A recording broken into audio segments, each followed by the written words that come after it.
What's up, everybody? Hey, this is Michael Imhotep, founder of the African History Network, host of the African History Network show. I'm a talk show host, researcher, lecturer, writer, and historian. It is Sunday, August 20th, 2023, the 403rd commemoration of August 20th, 1619, when 29 Africans came into Virginia at Point Comfort on that White Lion pirate ship, which was a Dutch pirate ship. I'm here with our esteemed friend and educator, Dr. Chike Akua. How you doing today, brother? I'm blessed, brother. How are you today? Oh, I'm doing all right. I'm doing all right, man.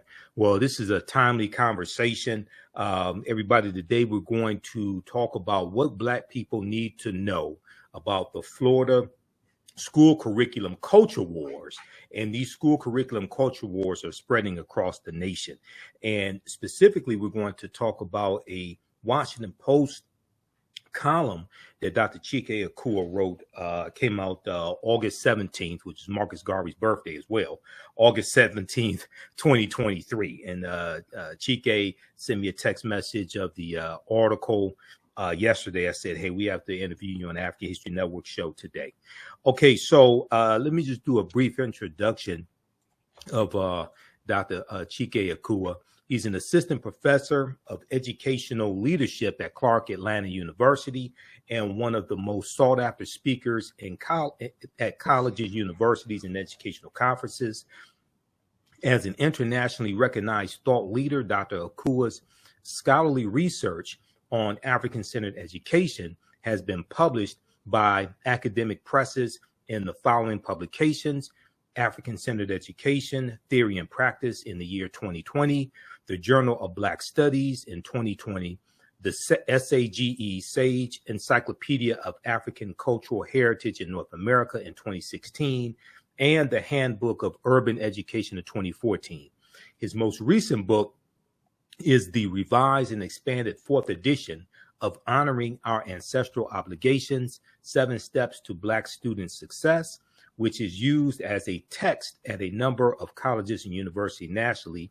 And he's the author of 11 books and creator of Reading Revolution Online, which he'll give us more information about later in this interview. And their website is readingrevolution.org, readingrevolution.org. All right, so brother, we're going to pull up your article here from the Washington Post up here on the screen chat, on the screen share. But the name of the article is The Irony of Black History Legislation in Florida. So give us a synopsis of what you were talking about here in this article. Sure. I went into some of my research on Black history laws throughout the country. And in some of my research, I examined Black history laws in several states: New York, New Jersey, Illinois, South Carolina, and Florida. And interestingly enough, I found that Florida had a little known African-American history law. And I found that their law was the most comprehensive of all of the different Black history laws that I examined. Right. And what made it unique was that this is the only law that required that teachers teach the African and African-American contributions and accomplishments that have been made across the curriculum.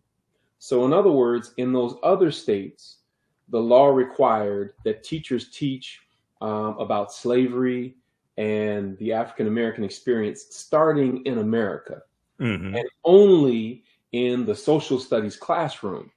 But Florida's law was more comprehensive because it required that you also taught the African contributions before slavery and across the curriculum, meaning in science, in math, in language arts, and reading, and literature, and social studies, all of the different subject areas. So I found that to be a fascinating article, and that the people who brought that legislation into being were very intentional about how they worded it. So I found it very ironic in terms of what's going on in Florida and many other states now, as they're trying to censure what's taught about Black history. And much of that is happening or started in Florida, which has, interestingly enough, the most comprehensive law. So that's what we mean by the irony behind these Black history laws. Okay, and that law that you are referring to is Florida Statute 1003.42, Section 8, and is referenced here in your article here for the Washington Post. And in this section, and I'm going to have you elaborate on this, you talk about the fact that so you were teaching at a school. Was that an elementary school or middle school, and starting in 1992 in Virginia? Yes, middle school. Middle school, okay. And you go on to say in 1994, 2 years after I began teaching in Virginia, the state of Florida passed landmark legislation that required the teaching of African and African American contributions across the curriculum. And everybody could research this, and he put the link here in the article to this statute. I think it has the link to the article, the link to the statute, or you can Google it.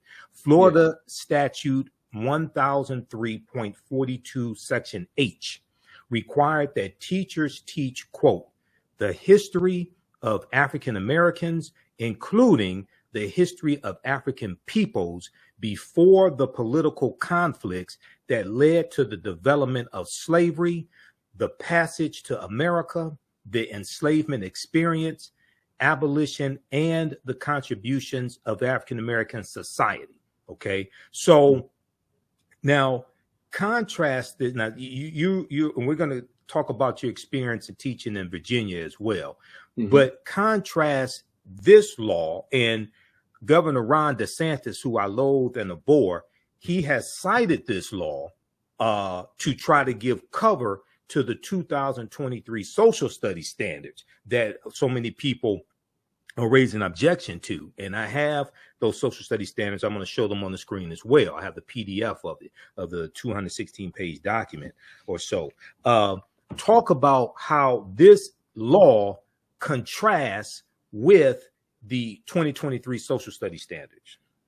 Well, the law that came out in 1994, as you can see, is very comprehensive in the way that it was worded, because it was constructed by Black scholars and educators and legislators. Okay? Right. And I interviewed several of the Black legislators and educators that brought that law into being. And what they were very clear on is that prior to that law, there were several themes that emerged. One of them is the inaccuracy in the school curriculum. That each of the people that I interviewed were very, very clear that school curricula to that point was very inaccurate.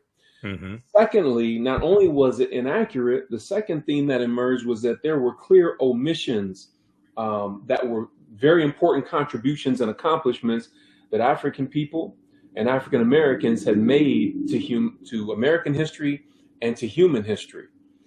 The third element or theme that emerged in these interviews, and by the way, when you conduct research, you're looking for patterns. So these are the patterns that emerge, whether you're doing interviews, doing surveys, observations. So the third thing that emerged was this issue of correction, that the standard American narrative of history needed to be corrected of these inaccuracies and omissions. And then once corrected, the true and authentic contributions of African Americans and Africans needed to be included into the curriculum. So inaccuracy, omission, correction, and inclusion. Those were the four primary elements that emerged in my research. So now when you contrast that with the so-called Stop Woke Act, one of the things that came up in DeSantis's remarks that was very ignorant was that he suggested, and you just scrolled past it, was that enslaved Africans developed skills as a result of slavery.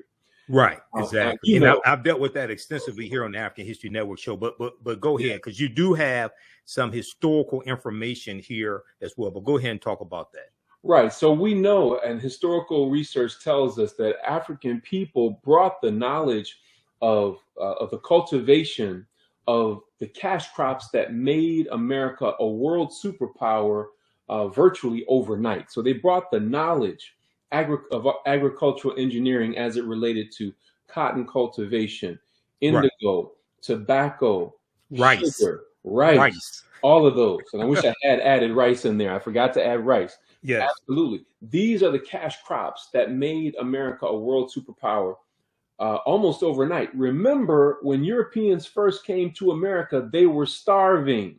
Right. They didn't know how to plant crops. It was Right. the indigenous people who had to show them how to do that. And indeed, Africans brought that over. They studied us very carefully so that they would know which nations to invade and which Africans to bring over here who had specific skills. So for him to make that very ignorant remark to suggest that Africans benefited from enslavement is idiotic and is very ill-informed and is very dangerous to teach our children or any children that. Because what it does is it justifies abuse. It very subtly justifies white terrorism and says, well, hey, you all should just be thankful to be here because you're in America. Exactly. You're the greatest nation in the world. Well, America would be nothing to speak of were it not for the brains and backs of African people. Exactly. And, you know, just a couple of things. And I know you know this because you teach about the history of the Moors. The Moors introduced into Europe cotton and sugar about 9th and 10th century. Mm-hmm. Okay. So and sugar comes from sugar cane. Okay. Sugar cane grows in hotter climates. So we knew how to grow sugar cane. And this is going to be one of the biggest cash crops, even before cotton becomes king for Europeans. You know, when you study the Spanish colonies, you study Christopher Columbus, they're setting up they're setting up sugar cane plantations in Cuba, Jamaica, things like this, Santo Domingo, which becomes Haiti, etc. So we saved Europe multiple times. Okay, we taught them so much. We saved Europe and Europeans multiple times. Well, here's the further irony about that. The further irony about that is I have been providing consulting to the Florida African American History Task Force. It's actually the Commissioner of Education's African American History Task Force. And I've been consulting with them since 2006. I've developed curriculum resources for them, online training and professional development and in-person professional development for teachers and leaders throughout the state of Florida. They have utilized my books and all of the things that I produce. So the African American History Task Force in Florida is very progressive and is very clear and aware of the things that you've shared, because the things that you shared are actually in the curricula that I've produced for them. I've spoken at their summer institute several times. So they're aware of all of this, but they're being suppressed by the Florida Department of Education and by Governor Ron DeSantis. And so those that are listening right now will say, man, that's terrible, Dr. Akua, but hey, I don't live in Florida. Well, guess what? If your neighbor's house is on fire, guess what? You better grab a pail and some water and get to helping him or her put that fire out, because guess what? It's not just in Florida. Florida is receiving most of the heat for this. They're receiving most of the play in the media about this. But in reality, there are 35 states who have proposed legislation similar to Florida. And of those 35, 16 have already passed a similar law. Mm-hmm. So you need to check your particular state. And there's certain things that we need to be doing as Black people with our children. Whether your child is going to a public or private school or charter school, there are certain things that we need to be doing as parents at home to inform and influence our children to understand the truth about their history, heritage, and culture. Excellent, excellent. And so we're going to come to those things as well. You talk about them at the end of the article also. There's some critical things that I want to hit on, because I've been reporting on this extensively here on the African History Network show, what's going on with Florida, first dealing with the Advanced Placement African American Studies curriculum, the class, which was banned by Governor Ron DeSantis in Florida, but then also these social studies standards. And now Governor Ron DeSantis has said publicly that he had nothing to do with these social studies standards. But there's a commission. There's a commission, and you have African Americans on the commission. One of them is Dr. William Allen, who's a well-known African American conservative. There was an article from NBCnews.com from July 28th, 2023, and Dr. Greg Carr alluded to this on it's another, not on Roland Martin Unfiltered, but on another the Black Table that he does. No, not his show. The other show. What's the sister's name? Karen. Oh, Karen Hunter. Karen Hunter. On Karen Hunter's show, because he read through the social studies standards, and he says it seems like there was a disagreement among those on the committee about the most controversial part, right? So this article here from NBCnews.com from July 28, 2023 is called "Most of Florida Work Group Did Not Agree with Controversial Parts of State's New Standards for Black History," members say. Quote, "Most of us did not want that language," end quote, one group member said. So it was two African-American PhDs who were the ones really from these reports and from what I read, who were really pushing that controversial standard. One was Dr. William Allen, and another was an African-American woman who's a documentarian, Dr. Presley Rice, Dr. Frances Presley Rice, okay? And I want you to comment on this in just a second, but I just want to read this section here. The work group members who spoke to NBC News said that only two members of the work group, Dr. William Allen, who's a Black conservative, he was on Fox News on Jesse Waters' show. Jesse Waters is replacing the white supremacist Tucker Carlson on Fox News. Dr. William Allen and Dr. Frances Presley Rice, they advocated for the criticized language. Dr. William Allen and Dr. Frances Presley Rice, both Black Republicans, released a joint statement last week defending the new standards as, quote, comprehensive and rigorous instruction of African-American history. Now, and they said, quote, "The intent of this particular benchmark clarification is to show that some slaves developed highly specialized trades from which they benefited," end quote. These two Black PhDs wrote, quote, "This is factual and well documented." Go ahead and respond, Dr. Chike Akua. Then I got some follow-up information on this as well. Yeah, it's very skillful the way that they're attempting to word this. But let's go back to some of the first words you used to contextualize this. And you said two Black conservatives. Anytime I hear the words Black and conservative together, we have to ask the question, what are you trying to conserve?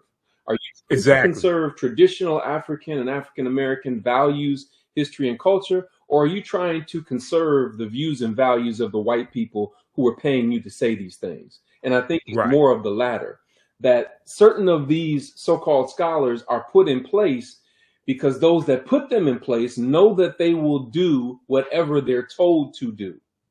They're put in place because they already have a certain perspective that benefits whites in power rather than African Americans whom they should be serving. So it's clear, once again, when you read the literature, you begin to understand that African people already came here with highly specialized trades. We built America. It was built on our brains and on our backs, not just our backs, but our brains. We brought the intellectual know-how of agricultural engineering, ironwork, architecture, all of the different things that allowed America to become a world superpower in a relatively short period of time. So when they say, again, that, some enslaved Africans benefited from this, again, that is very slick language that would make the reader believe that we should just feel blessed to be here and that it absolves America of the white terrorism that our ancestors experienced and that we still experience to this day as a result of being Black in America. So it's these kinds of things that, first of all, teachers and leaders, educational leaders are often not taught these fine distinctions. And teachers can't teach what they don't know. So even Exactly. when the 1994 legislation was a law, most of the school districts in Florida were still out of compliance with the law because teachers Hmm. can't teach what they don't know. And many superintendents were not enforcing that law or making it a priority. It was not measured oftentimes on the state test. And most oftentimes it was not in teacher or principal evaluations. You weren't being evaluated on whether or not you were teaching these African and African American history standards. So this is why what we call fidelity of implementation is so important. Once you have the Right. law, have you actually implemented it according to the language and meaning of the law and those that wrote the law and what they intended? And we can say definitively that the answer to that is no. Absolutely. This article here that I have up on the screen from WashingtonPost.com. I've talked about it here on the African History Network show. I use it in, this is one of the numerous articles, 100 plus articles I use in my online classes. Now, this is from July 24th, 2023. Note to Florida and DeSantis: enslaved Africans were already skilled. Now, this is by Jillian Brockale, and it goes through and it talks about things that we've talked about before, how a lot of these skills Africans brought to this country, how they came from highly sophisticated civilizations and kingdoms, etc. But it also talks about the fact that Europeans would target different groups of Africans because they were known to have certain skills. Yeah. And they had the skills that these Europeans wanted. For example, Chesapeake enslavers wanted people like the crew, KRU, specifically for their skill for boat building. Mm-hmm. Though Europeans were sailing farther distances, slave traders marveled at the superior stability and speed of West African canoes, some of which they said could hold 100 people. These boat designs were ideal for fishing, freight, and ferrying up and down the Chesapeake. She talked about, we know Onesimus. I'm not exactly sure how to pronounce this, Onesimus, but Onesimus was the African slave who taught the Puritans how to inoculate themselves from smallpox. He was from West Africa. Mm-hmm. Okay. They talk about how New England Puritans targeted Akan-speaking people from the Gold Coast or Ghana who had a long military tradition emphasizing discipline and quick thinking. But go ahead and comment on this, brother. Yeah, so, and that's one of the things I love about your show, brother, is that you use documented research literature. And I can give some other examples. If you go and you read Charles Finch's book, The Star of Deep Beginnings, The African Genesis of Science and Technology, if you will go and read Blacks in Science by Dr. Ivan Van Sertima, if you read Blacks and Science by Robin Walker, volumes 1 and 2, there is a literature on these things. We're not just talking and just making stuff up. When we say that there's scientific research literature, we mean that there is hard empirical evidence to demonstrate what we're talking about. There, you have it right there. It's Robin Walker, Blacks in Science. Yeah. So there is a very long and extensive and voluminous research literature on these things for those that care to know. But one of the things that was done to us is to, first of all, make it so that you don't know, and then to make it so that you don't want to know. And so there's an African proverb that says, lack of knowledge is darker than the night. Not to know is bad, but not to wish to know is worse. And so for those of us who do know, for those of us who have made this our life's work to study it and pass it on to our children, these are very, very challenging times that we're living in. And what they are doing should be very clear to all of us. And so we cannot stand idly by and allow other people to control the curricula that our children will be fed when they go to school. And I want to say this also, Brother Michael. You know, we know here at the African History Network how important independent Black schools are, independent African-centered schools are, and we will always advocate for that. In addition to that, however, we also know that 95, 96, probably 98, 99% of Black children in America go to public schools. And they are going to be subject to this kind of indoctrination. And so that is why we must fight inside the system and build outside of the system simultaneously. Exactly. And this is why, even though you and I are both advocates for homeschooling, and we both speak and have spoken numerous times at the Liberated Minds Black Homeschooling Education Expo, shout out to Queen Thais, Yes. and the people doing work there. But homeschooling by itself is not going to save African-American children. And what I mean by that is the majority of our children are still going to go to public school. So even though we can augment what's taking place in public school with homeschooling, we're not going to be able just to homeschool exclusively all of our children. Okay. And the other thing is that every ethnic group of children need this history also, not just African-American children. Go ahead. In addition to that, our tax dollars are going to this. Exactly. We're paying to be miseducated. We're paying to be lied to.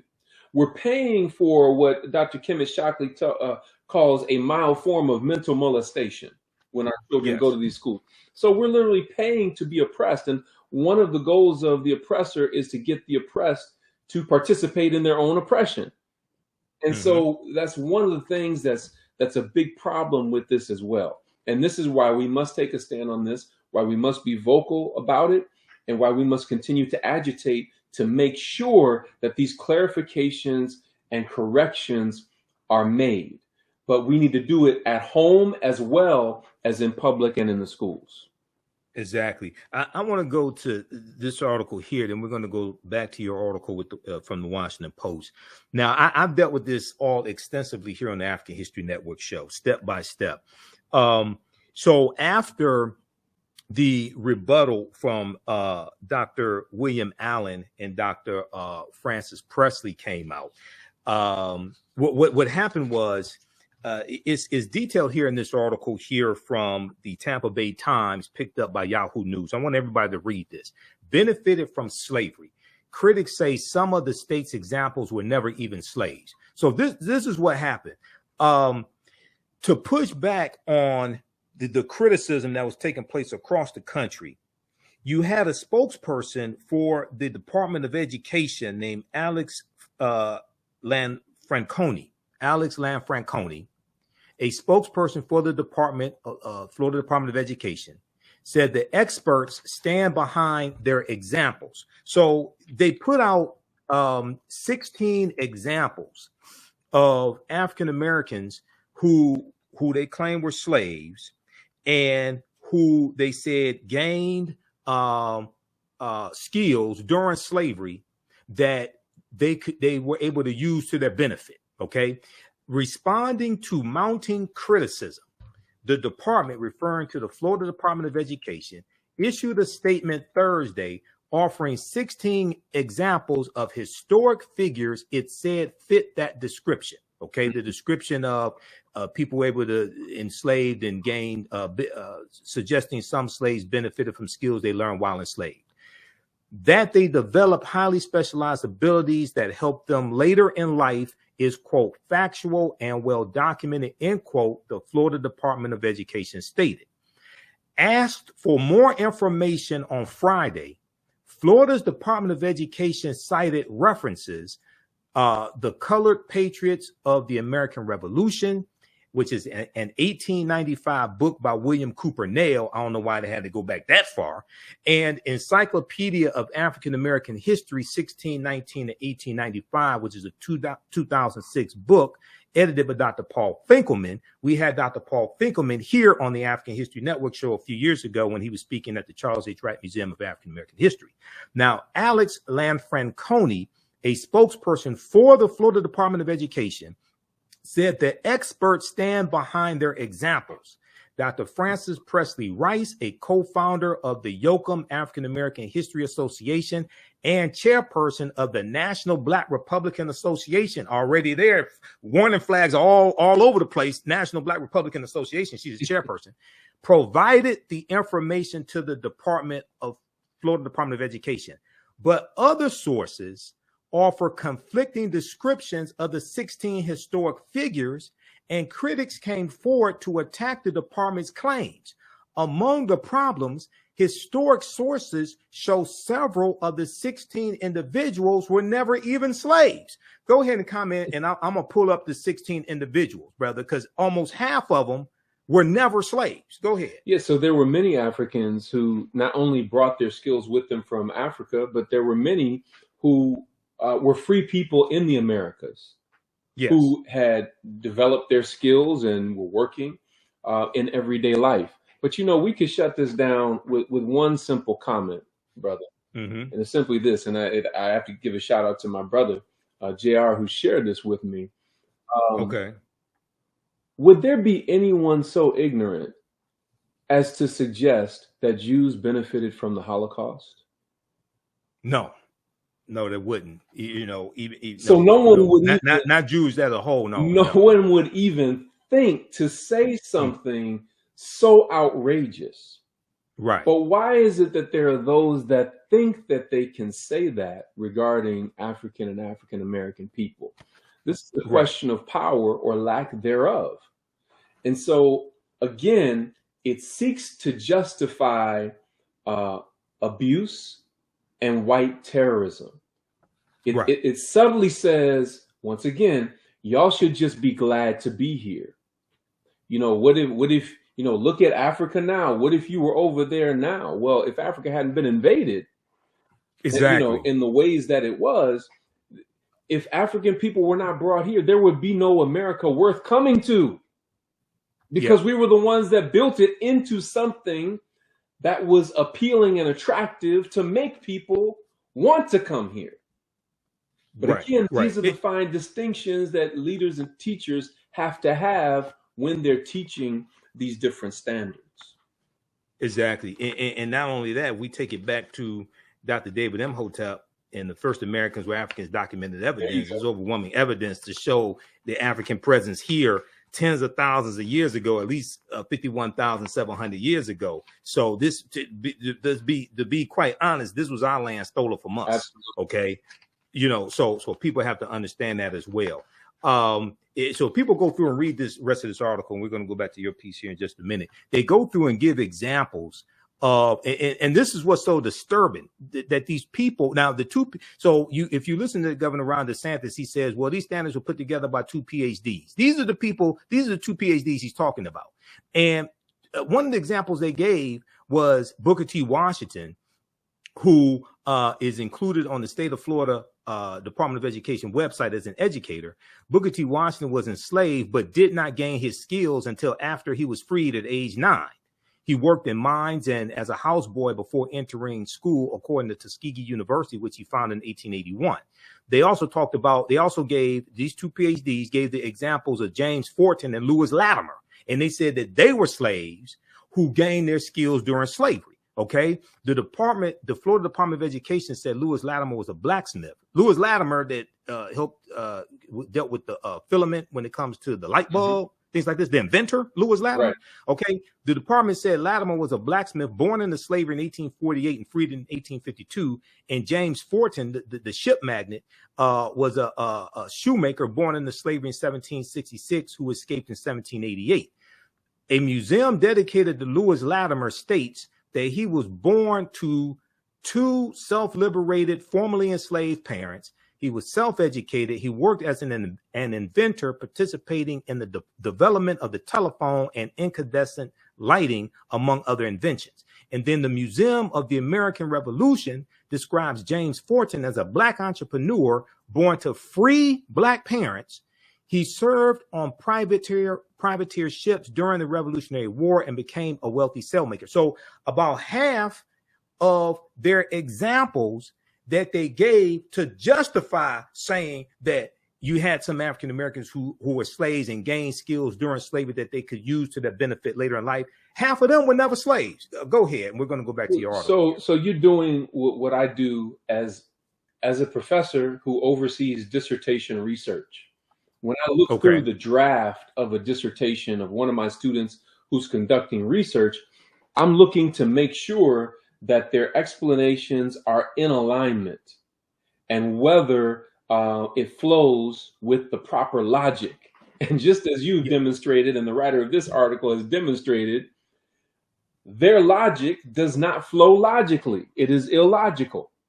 It's very Exactly. clear. So if I were grading this paper or helping this student to do revisions, I say, hey, you have to go back and you have to revise this because this is not in alignment. It's not in alignment with historical fact. Go back and look at your literature review of the research. Go back and look at the data that you gathered and see if your data was authentic. So the writer of this article and what you have done, you guys are spot on, because you're pointing out the inaccuracies in what's being placed before us as something that's supposed to be accurate when in fact it is not. Exactly. Thank you, brother. You do a fantastic job as well. The article goes on to mention Henry Blair, who was an inventor also, and Paul Cuffey, who had the Back to Africa movement before Marcus Garvey. Paul Cuffey was taking African Americans to Sierra Leone. He was born free also. Okay. Cuffey was born in 1759 to an emancipated slave. So people read the rest of this article. Is originally from the Tampa Bay Times by Jeffrey S. Solocek, Solocek, Tampa Bay Times, picked up by Yahoo News. Benefited from slavery. Critics say some of these states' examples were never even slaves. This is from July 22nd, 2023. This is why it's important to do research and don't just, circulate nonsense like Tyler Perry bought BET, which I told people did not happen. I told people 2 months ago, I put out a video 2 months ago. I said, Tyler Perry did not buy BET. Okay, let's go back to your article here. Now, I want you to talk about, I made note of some of the comments that you made. And once again, everybody read this piece here from the Washington Post. Also, see if Yahoo News picked it up. It's called The Irony of Black History Legislation in Florida. It's from August 17, 2023, which is also the birth date of Marcus Mosiah Garvey. This is in the column Perspective by Valerie Strauss, and it's written by our guest, Dr. Chike Akua. Okay, so you talk about teaching in middle school, and you talk about teaching, how you put it, you incorporated outside information dealing with African history, African American history, and you said that oftentimes you said you incorporated cultural examples of excellence, resistance, and self-determination. But a lot of times, and I want to get your exact quote here, a lot of times those examples conflicted with the administration, or may have conflicted with other teachers. Okay. Right. Talk about some of what you were introducing that was factual, but that conflicted with the administration or other teachers. You give an example also about posters they wanted you to take down about Black history, things of this nature. Sure. So back then, well, first of all, I would like to say that the teacher's store didn't have what I was looking for. Explain to people what a teacher store is. My mother taught in Detroit public schools for 47 years, so I know exactly what the teacher store is, because I went numerous times when I was a kid. But explain to people who don't know what the teacher store is. The teacher store is a place where teachers and educators go to find posters and bulletin board material and anything that it relates to arts and crafts and things that you would do in the classroom with students. And I could never find the posters and things that I was looking for in the teacher store, so I would create them. I would blow up pictures and images. I would get them laminated, and in making these different things, I wouldn't just make them for myself. I would make them for my other teacher friends who were of the same mindset. And so some of you all may recall my friend Tony Browder, who's his book From the Browder Files.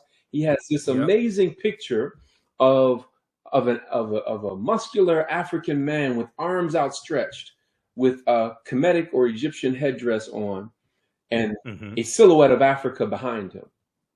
Beneath that picture is the same man with his head bowed and his wrists in chains, with a silhouette of America behind him. So I thought, man, that image was so strong, and it tells a story that my students need to know. So I blew it up, and then I had it laminated and made several for some of my other friends. We were told by administration to take it down. Now, contrary to what you may think based on my energy right now, brother, back then I was not as forthright and forceful and articulate in representing what I was doing and why I was doing it. But I couldn't just take it down. So what I did was I took my scissors. I asked them, what's the problem with the poster? I said, is it the top part of the top or the part of the bottom? They said, it's the part at the bottom. I said, but that's historically accurate. Yeah, but that could make students feel a certain kind of way and everything. We just want you to take it down. So instead of just taking down the whole poster, I took my scissors and I cut a jagged line, a jagged edge, cutting the bottom portion off. So when my students came to class, they were like, oh my gosh, Mr. Akua, what happened to your poster? Who did that? I said, I did it. They said, well, why would you do that? Why would you cut up your poster? I said, well, we were told to take it down because there's some people who don't want you to know this story. Right. So I had to, in my 14 years as a public school teacher, I had to covertly infuse this type of cultural knowledge into the schools because I found myself in the principal's office more often than some of my troubled students, myself and some of my colleagues. And those of my colleagues that were doing this as well are doing amazing things today as well. But we were making a tremendous impact on our students, but we're having to do it covertly and constantly under attack, constantly having to justify why we were teaching, what we were teaching, and why we weren't just teaching the standards that they gave us to teach, but we were getting results that they couldn't get. Exactly. And you mentioned that here in the article. And Tony Browder is a friend of mine. We just had Tony on the African History Network show April 23rd, dealing with why Nile Valley civilization history is important. And I used two of Tony's books in my classes, Nile Valley Contributions to Civilization and Egypt on the Potomac. Those are two books that we use by Tony Browder in my online history classes. So you in this section here in your piece from the Washington Post, you talk about you had a poster of a black man with the headdress of a king and arms powerfully outstretched with a silhouette of Africa behind him. Beneath it was a picture of the same man with head bowed and hands shackled with the silhouette of America behind him. The poster provided an opportunity for deep examination and inquiry. The poster told a story that our administrators were unwilling to acknowledge. It is a story that many are still unwilling to acknowledge or accurately assess today. Now, you said it was not uncommon for one of us to be called to the office, the principal's office, for questioning about our methods and materials. But as a result of our methods and materials, we were achieving academic and behavioral results that other teachers were not achieving, and often from students deemed unreachable. So talk about some of the success that you had with students who other teachers deemed unreachable, but what type of knowledge were you giving them that changed their behavior? Well, first, let me say, brother, and I'm sure you've heard this before, when you go on a job, two of the most important people for you to know is not necessarily your direct supervisor or your boss. It is the secretaries and the custodians, because they see things that other people don't. It was the secretary who let me know, hey, they're looking at your lesson plans real carefully, and I've heard them talking about you. It was the black secretary who told me, listen, if you hear a click over the intercom system, a random click, they're listening in on your classroom. I was like, yo. Wow. So, but here I am, and I wasn't the only one. I want to be very clear. There are many conscious and committed black educators and non-black educators who are going through and have gone through what I'm talking about. But they used to send to me the students that they could not handle. They used to send to me the students that they could not control. they were always amazed at, they were oftentimes always amazed, when they came to observe my classroom. My students were on task. They were answering questions, asking good questions, respectful. But then in other classrooms, they're unruly and out of control, because they're not just unruly and out of control. That is a form of resistance to miseducation and oppression. This is what a lot of people don't understand. When our children act up and act out in school, it's not just acting up and acting out. It is a form of resistance to miseducation and oppression. And Imwali Mubaruti says something interesting. He said, Dr. Mwalimu Baruti. Baruti, yes. He said, shout out to Mwalimu. Yeah, yes. He says miseducation leads to diseducation. I need to break this down, brother. Miseducation, of course, comes from Carter G. Woodson, and that is being given a form of schooling that doesn't teach you the truth about your history and culture or prepare you for life as you will face it. Okay, that's miseducation. But Imwali Mubaruti says miseducation leads to diseducation. Diseducation is an anti-learning psychology. In other words, you've lied to me so much, now I don't want to learn about nothing. So think to yourself, have you ever seen, particularly young brothers, sometimes sisters, but most of the time young brothers, who mentally opt out of school altogether? They've checked out. They're resistant, they're unruly, they're defiant, they may be disrespectful, because that is a result of diseducation. You've lied to me so much, now I don't want to learn nothing. Right. And all of this can be mitigated and solved by conscious and competent educators who know the truth about our history and our culture, and who understand the methods for reaching and teaching and bringing out the brilliance in Black children. The methods for reaching and teaching Black children have been proven to be unique from other methods. And oftentimes, many of our teachers are taught in schools of education where they don't learn the methods that have been proven to bring out the brilliance in our children.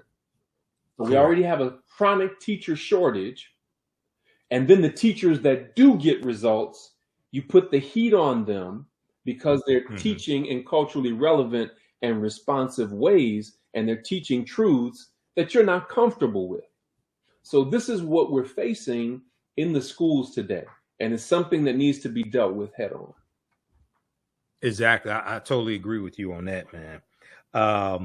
Okay, and let me put your website up here, the website link. Everybody visit Dr. Chike Akua's website, which is readingrevolution.org. Reading Revolution. We have it here at the bottom of the screen, readingrevolution.org. You can get more information on his programming, on his programs, and get into contact with him as well. And he's going to give us some information toward the end of this broadcast also. So readingrevolution.org. Check that out. And for those just joining us, I'm Michael Imhotep, founder of the African History Network, host of the African History Network show. We're speaking with esteemed educator, Dr. Chike Akua, and he is also an assistant professor of educational leadership at Clark Atlanta University as well. If you like this type of information, you can support the African History Network. $ the AHN show through Cash App, $ the AHN show through Cash App, also through PayPal, paypal.me/the AHN show. When you go to our website, theafricanhistorynetwork.com, theafricanhistorynetwork.com, we have the information there. You can also register for the online history classes I teach on Saturdays and Sundays. Ancient Kemet, the Moors, and the Ma'afa, understand the transatlantic slave trade on Saturdays, 2 p.m. Eastern Standard Time, and Sundays, Black resistance movements from the Haitian Revolution, U.S. Civil War, Civil Rights Movement, the Black Power Movement, 1800 to 1968. And Dr. Chike Akua, let people know, and we're going to get back to your article because I have some more questions for you if you have the time. I have some more questions for you because I wrote out questions too, and I went through your entire article as I always do. I made notes, highlighted things, etc.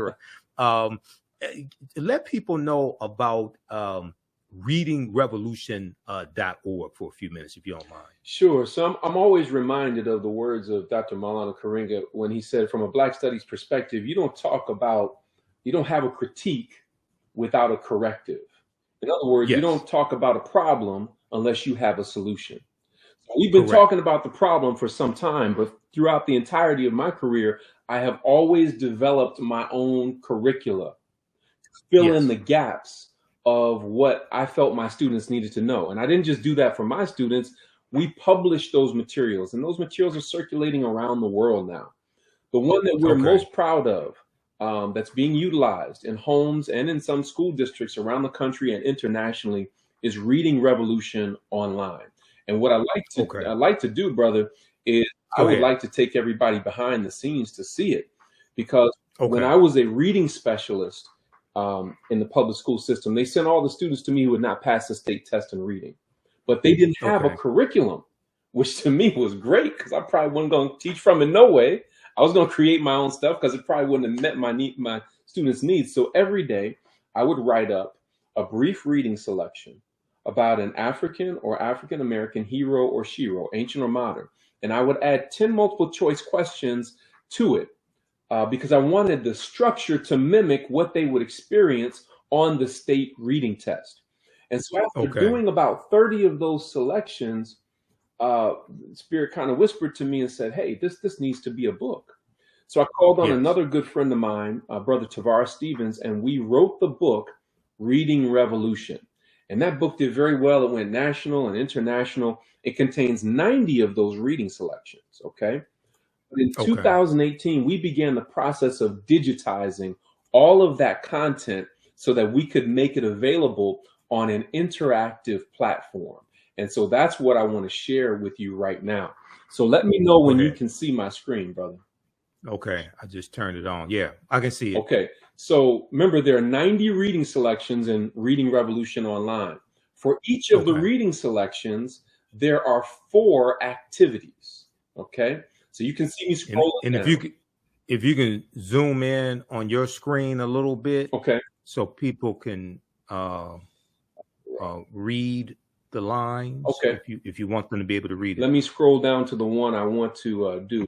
We'll look at this one. Is that a little bit better? Yeah, that's a little better. Yeah, and you say Control plus sign, and that will zoom in. Oh, okay. Control plus sign on your keyboard. Yeah, that'll zoom in. How's that? There you go. Yeah. Okay. So we start off. So remember, there are 90 reading selections. This one is about Ahmed Baba. Okay. And the purpose is to center our children in Black excellence. We start off with a power quote. This particular quote is an African proverb, and it says, books are worth their weight in gold. Books are worth their weight in gold. So we want that on our children's mind as we get into the lesson. Then when you go beneath that, and we would have a conversation on what that means and what their favorite book is and things. But then we go to what we call Baobab vocabulary. And you know, Brother Mike, in African tradition, the Baobab tree is called the tree of life, because the elders and the mothers of the city meet under the shade of the Baobab tree. The people hollow out the trunk of the Baobab tree to store water and food and other necessities. So it provides a number of things for the village, right? So the Baobab tree is the tree of life. We call it Baobab vocabulary because doing these activities will bring life to our children's vocabulary development, reading comprehension, critical thinking skills, and cultural competency. So these are the words that the student will encounter in the reading selection that we're going to go through, okay? As I scroll down, there is a captioned video to go with each reading selection. And the captioned video reads word for word what is in this reading selection. You can see the vocabulary words are underlined for easy identification, okay? Now, the reason we added a captioned video is because we know that our children are visual learners, and we wanted it to be a multimodal, multidimensional experience for them. Each video is approximately 3 minutes, give or take a few seconds. This one is about 3 minutes, so I want to play this so that those that are watching can get an idea of what they and their children will experience with Reading Revolution Online. So bear with me for just a moment, and I may turn the captions on maybe about 30 minutes in. I'm sorry, about 30 seconds into it, okay, just so that you can see, because you can. All right. And in readingrevolution.org, once again, everybody, is Dr. Chike Akua's website that he's on right now, that he's showing us, readingrevolution.org. All right, here we go. Ahmed Baba and the University of Sankore. From the 1300s to the 1700s, Timbuktu was one of the greatest cities in all of Africa. Situated near the Niger River, this great center of learning was known throughout the land. It was also an important trading center for gold, salt, iron, and books. Timbuktu had quite a reputation for educational excellence and wealth, so much so that students and scholars came from all over Africa, Asia, and Europe to study at the famed University of Sankore. Being near the river gave people easy access to this thriving city of trade and education and attracted many people. Ahmed Baba was the president of the University of Sankore for 30 years. During this time, he upheld the African standard of excellence, running the university with great vision. Also during this time, he authored 42 books. This means he wrote more than one book per year in addition to his duties as president. Additionally, Ahmed Baba had over 1,600 books that he owned in his personal library. This shows that he knew the power of books to transform the mind. To Africans who introduced the art of writing to the world, books were sacred and holy. Books were valued so much that people paid for books using only gold. The book a person desired to purchase would be placed on one side of a scale, and gold dust would be sprinkled on the other side of the scale until the scales were balanced. Books in Timbuktu and in the empires of Mali and Songhai were literally worth their weight in gold. Because of this, the book industry was just as lucrative as the gold, salt, and iron industries. People who studied at Timbuktu learned law, medicine, and healing, writing and literature, astronomy, the study of the stars, and agriculture, the study of farming, and much more. They took their knowledge and understanding of what they learned back to other parts of Africa, Asia, and Europe. Some even came to America. History also shows us that virtually every home in Timbuktu had an extensive library of books and manuscripts.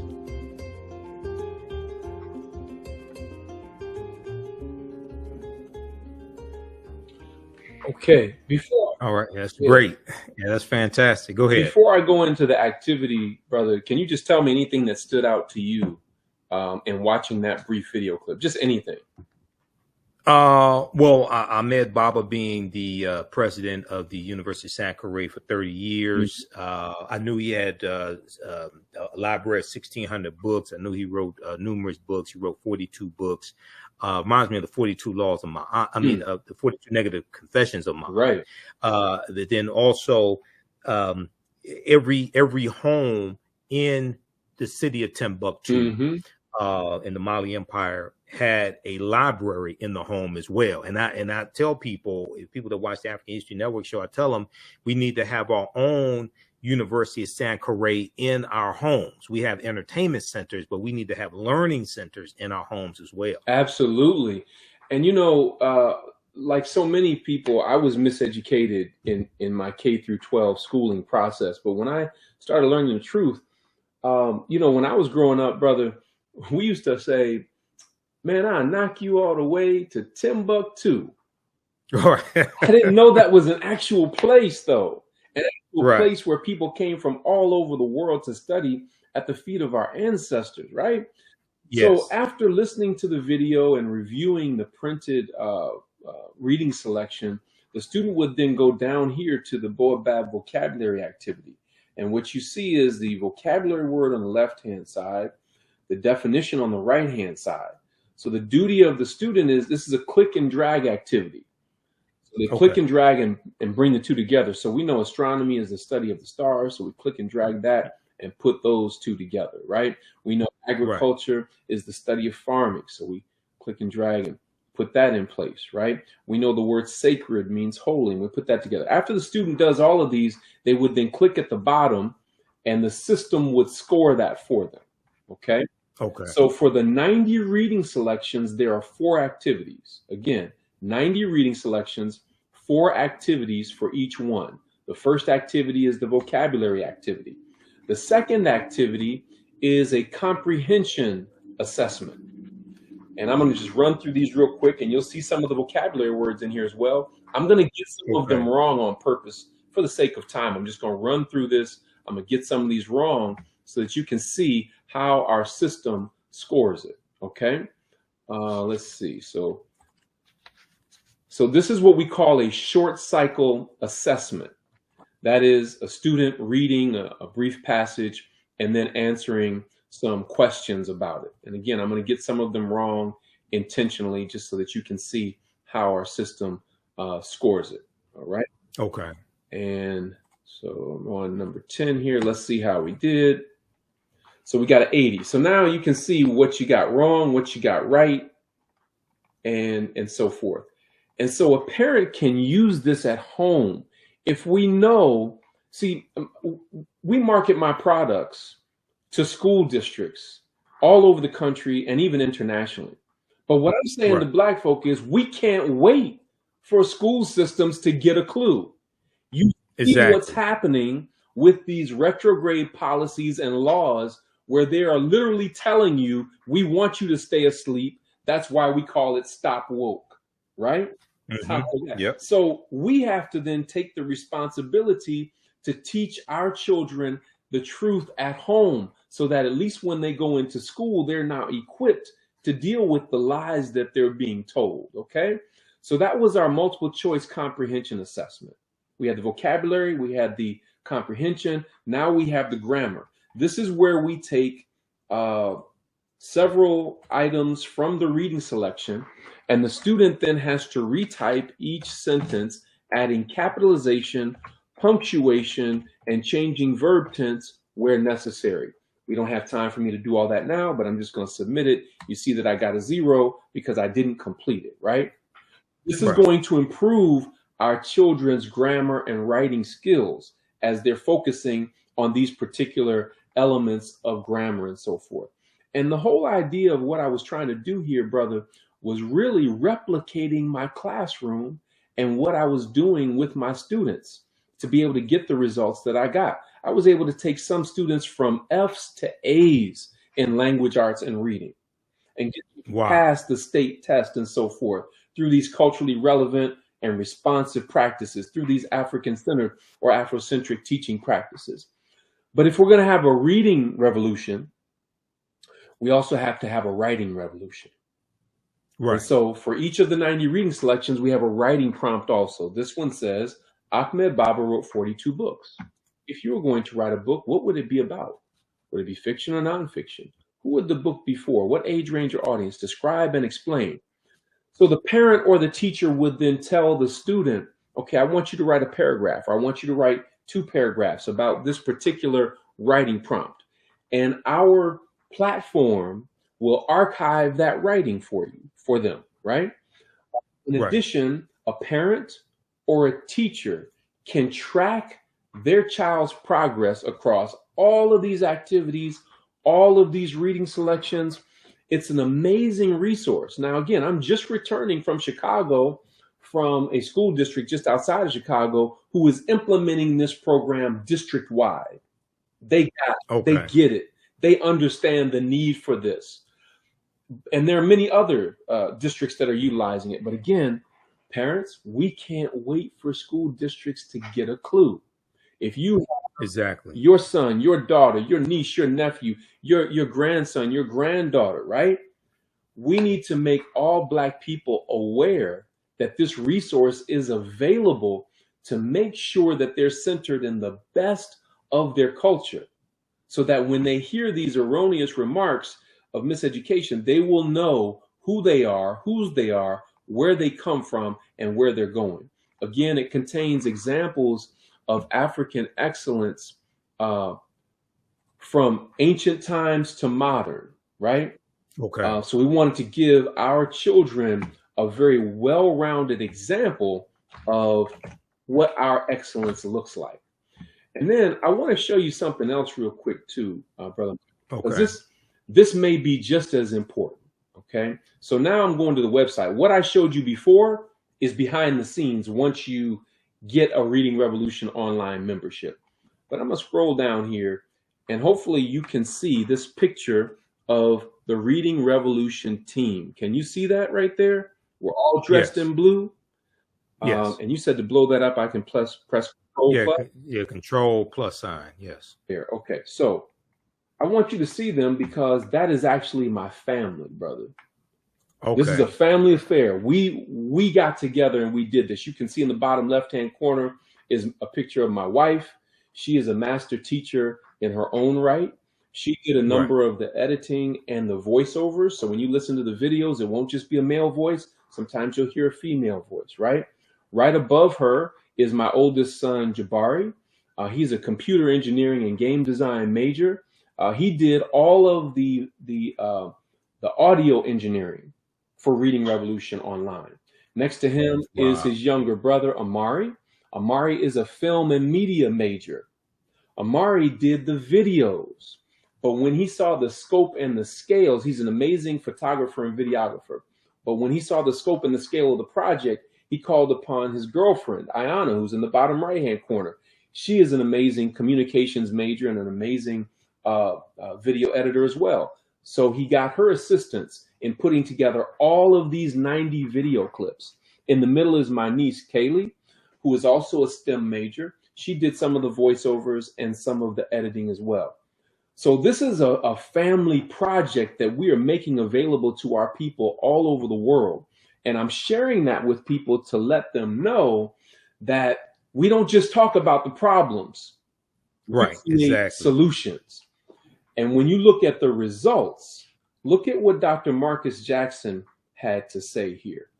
He said, and he is the chief academic officer in Lancaster Independent School District in Texas, just outside of Dallas.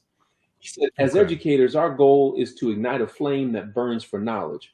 For years, Reading Revolution has been able to ignite that flame for many of my students by improving reading levels by 1 to 2.5 grade levels in a year. In a year. Wow. Now, we know that our children were behind prior to the pandemic. Now there's even more learning loss, but he's saying Reading Revolution can help your child to improve their reading level in 1 to 2.5 grade levels in a year. Here we have a sister not too far from you in Inkster, just outside of Detroit, Michigan. She was at Inkster Prep, and her name is LaTanya Stevens. She says, if you're considering Dr. Akua's Reading Revolution for your school or district, I highly recommend it. She said they were able to improve theirs an average of 1.7 years growth in reading in a year. Okay. Wow. And they said, so in other words, we're getting results. We have something that works, right? So for those that are listening, when you go to readingrevolution.org, I want you to click on parents. When you click on parents, that's going to take you to this page where you can watch a brief video clip and determine how you want to engage with Reading Revolution. For those that are interested in purchasing a membership, you can use this code to get a significant $200 discount.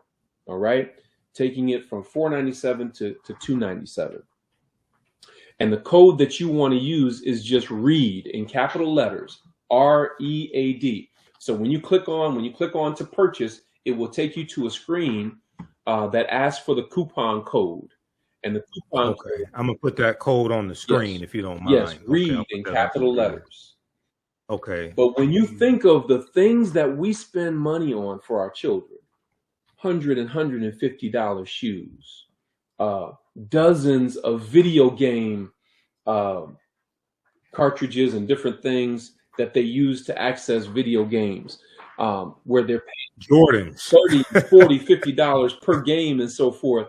We have to invest in our children's education because they are showing us very clearly that they're not going to teach it, except in places and spaces where there are conscious and committed Black educators who are constantly advocating.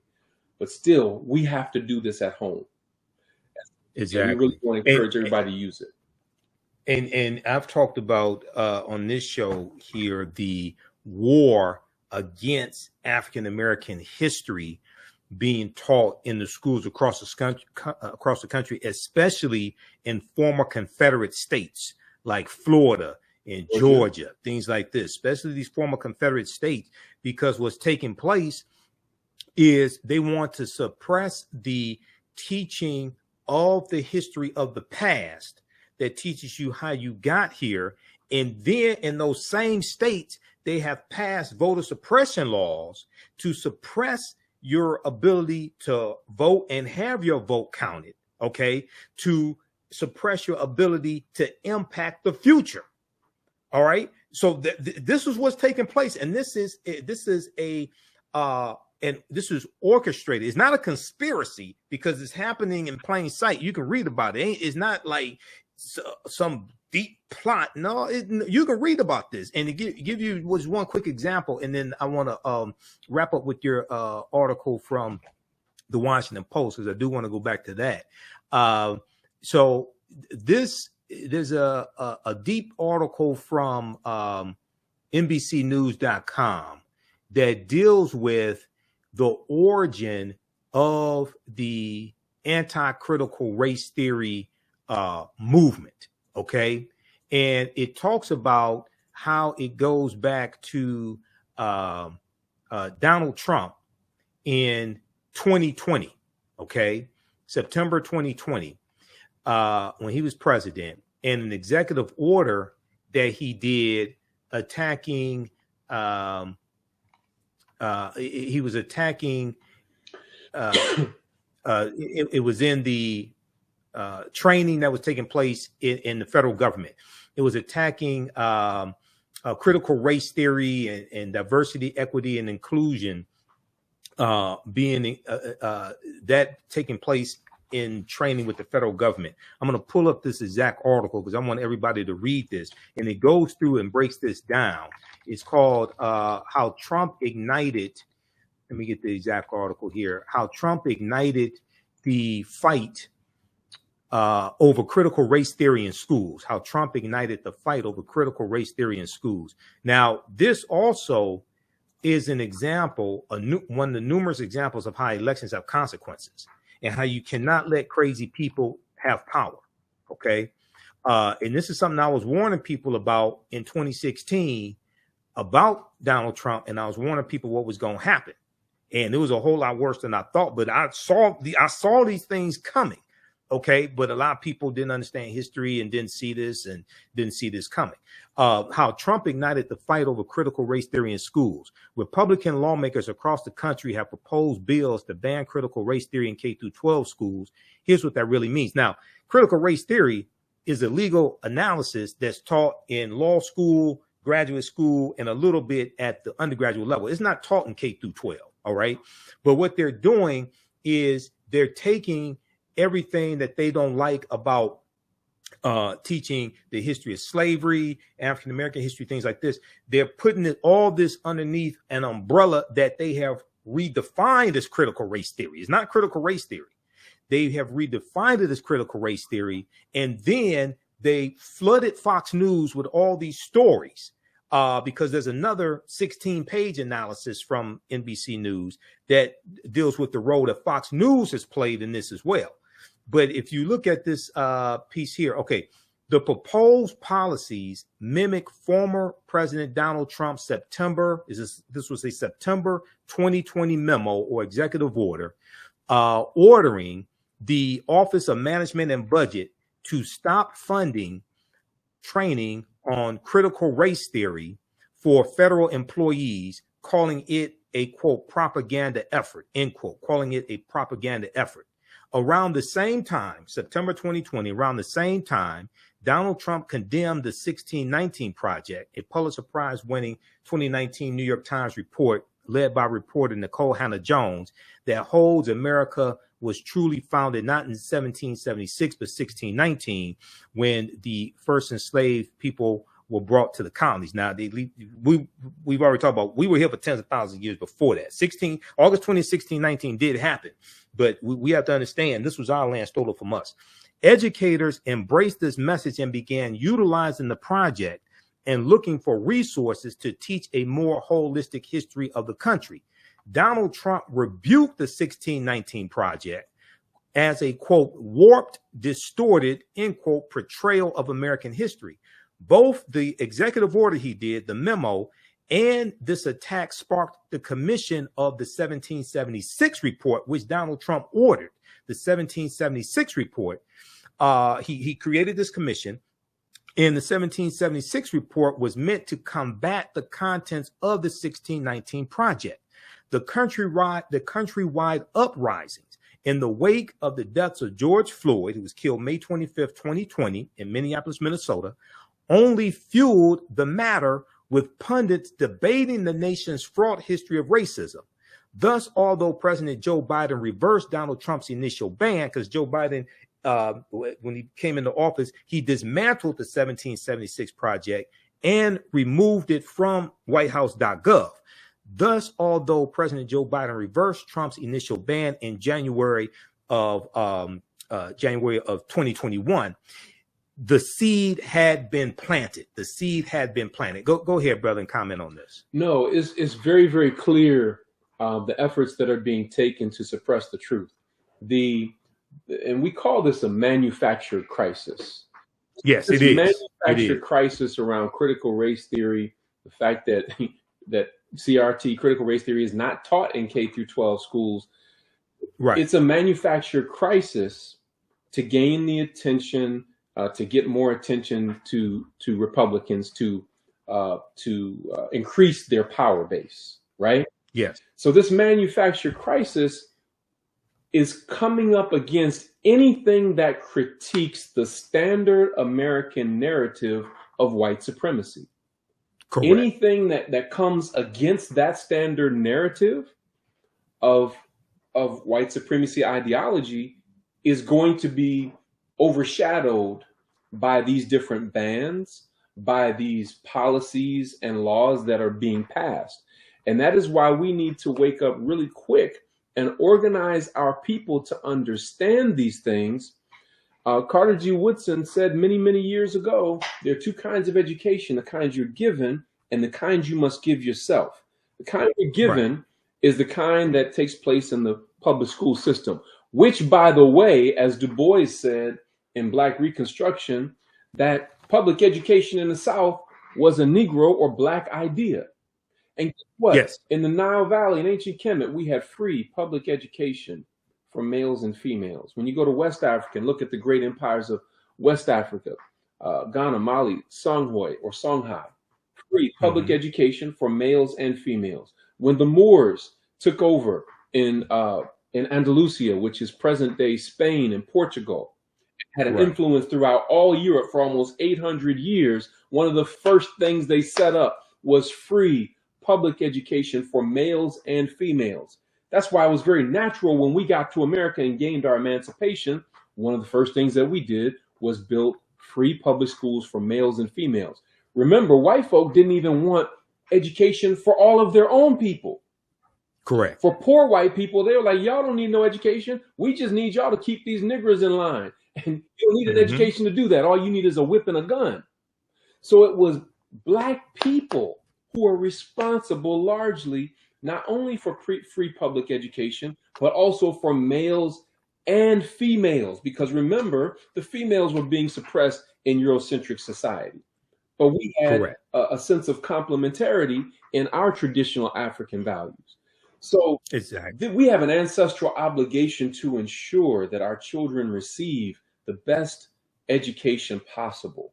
And we have to supplement, even if you're sending your child to a private school.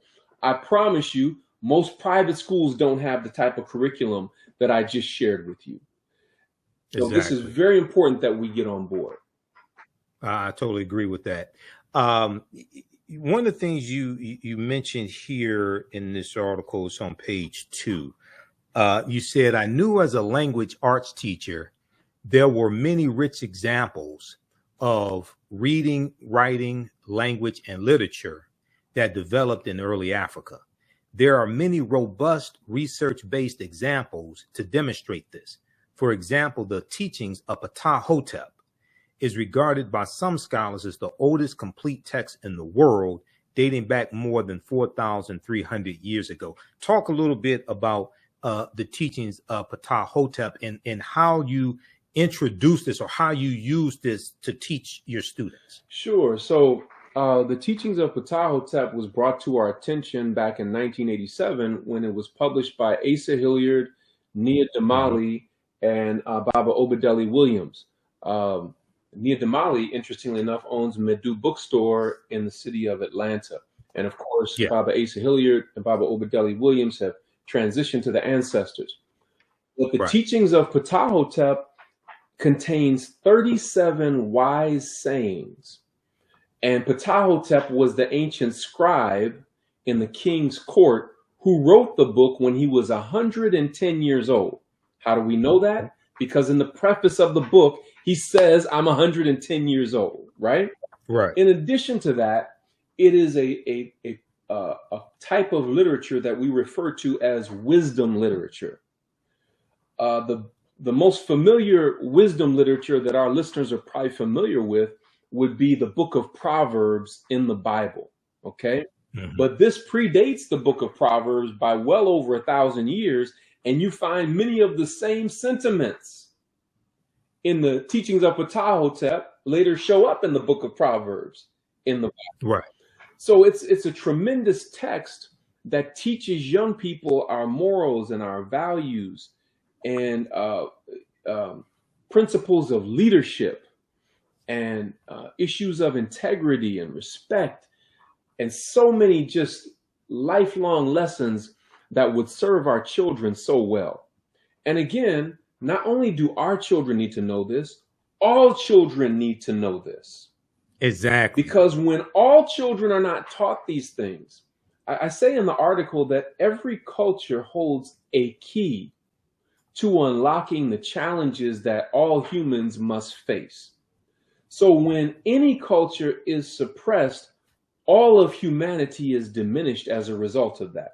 So when you hear me talking so passionately about what our children need, of course, I'm B1, I'm Black first, right? But and I also recognize that all people need to know this information. Other words, humanity is diminished. So the teachings of Ptah-hotep is a powerful resource. You can go online right now and order that book. It's a thin book, but a wealth of information in it that would serve you and your children very well. Absolutely. At the end of the article from the Washington Post, you give 3 recommendations. I have a copy of the teachings of Ptah-hotep somewhere here in the office, but also in Dr. Malefekete Asante's book, The Egyptian Philosophers, Ancient African Voices from Imhotep to Akhenaten. Yes. Yeah, that's it right there. I have that version, but he talks about Ptah-hotep in here, who was a philosopher as well, lived somewhere around 2414 BCE before the Common Era. Because in the introduction, Chronology of Ancient World Philosophers, they mention a number of different ones. Imhotep, who I'm named after, Kagimni, you have Kunanub, Akhenaten. It's a number of them. Amenhotep, son of Hapu. So this is before Socrates, Plato, and Aristotle. Right. Okay. So we have our own philosophers as well to study. At the end of the article, and once again, everybody, the name of this piece from the Washington Post, The Irony of Black History Legislation in Florida. You say, here are 3 recommendations for moving forward. Here are 3 recommendations for moving forward. Let's see. So, and you mentioned Dr. Carter G. Woodson here as well. Let me look at this last paragraph. You say effective and inclusive curricula exists. Let's go back. Effective and inclusive curricula exist, but are deeply suppressed. In addition, curricular inaccuracies and omissions contribute to implicit bias and also prevent whites and others from accurately and critically examining their own individual and collective attitudes, beliefs, and behaviors. Lack of knowledge about this nation's history is literally hazardous to the health of African Americans. As Dr. Carter G. Woodson, who's the founder of Black History Month and co-founder of the Association for the Study of Negro Life and History, September 9th, 1915, and he's the author of numerous books, including The Miseducation of the Negro, 1933. As he observed, quote, "There would be no lynching if it did not start in the schoolroom," end quote. And also Dr. Woodson advocated for the history of African Americans to be taught in every school across the country, not just schools where we attended, because the way a people treat you is largely based upon what they think about you. What they think about you is largely based upon what they've been taught about you, and what they've been taught about you is what they've read, heard, and seen about you.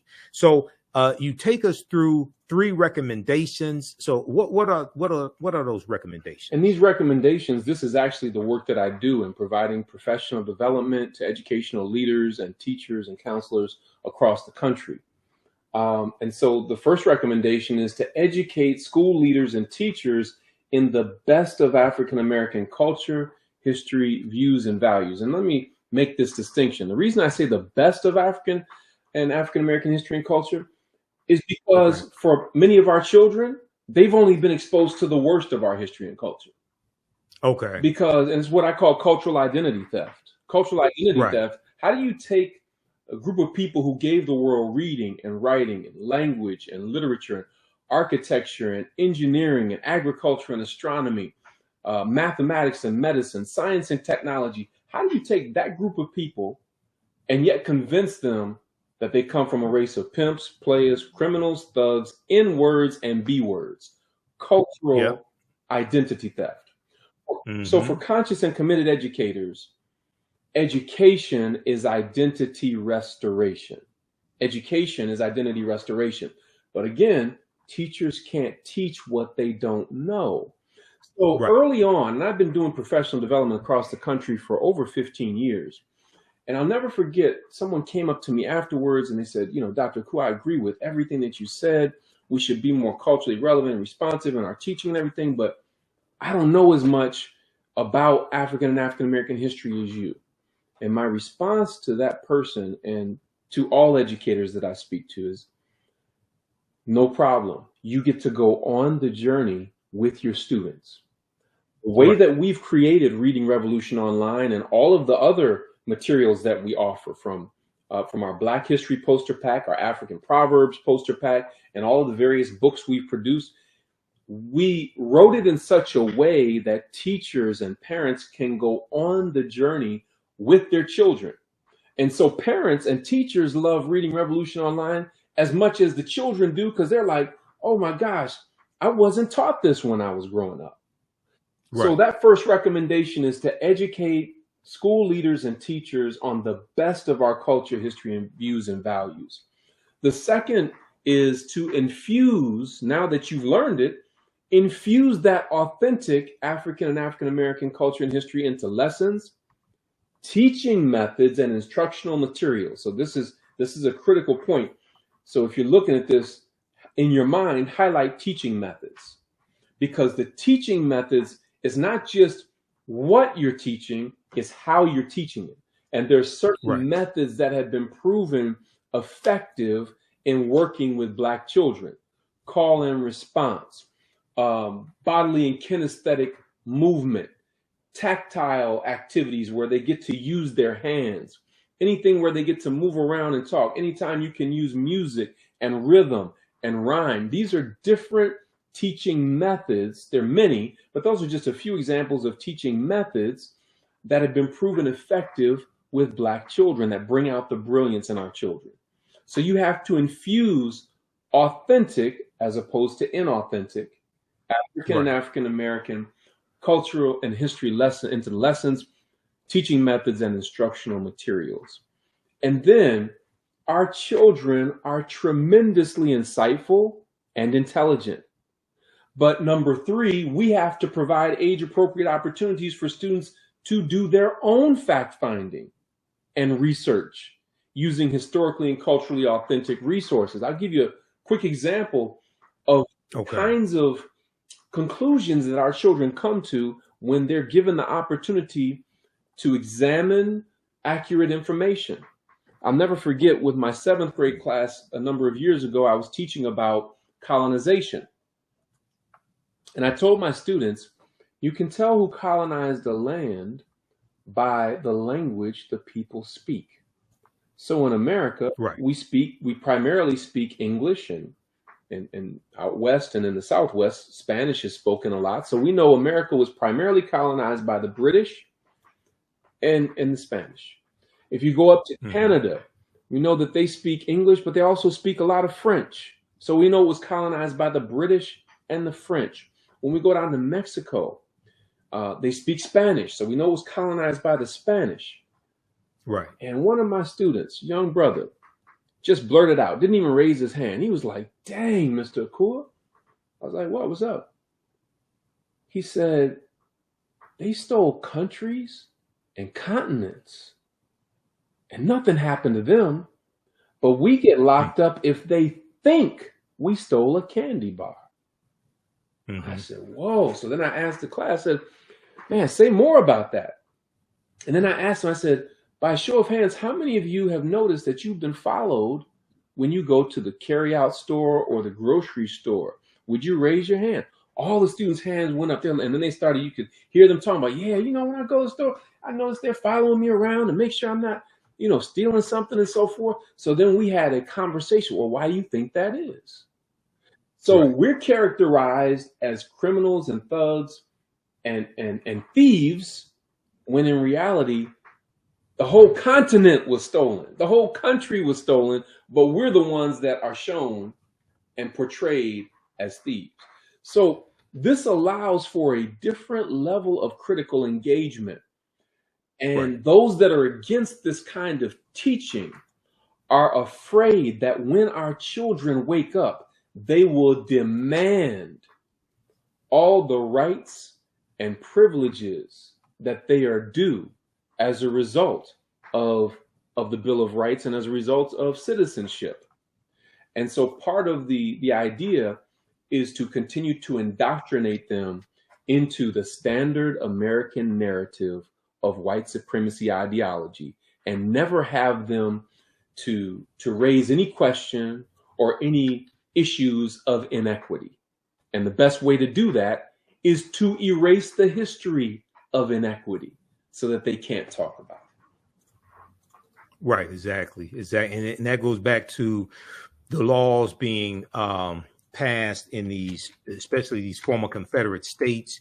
They're using the lie of critical race theory, and saying critical race theory is indoctrination, is being taught in the schools, things like this. Is not being taught in the schools.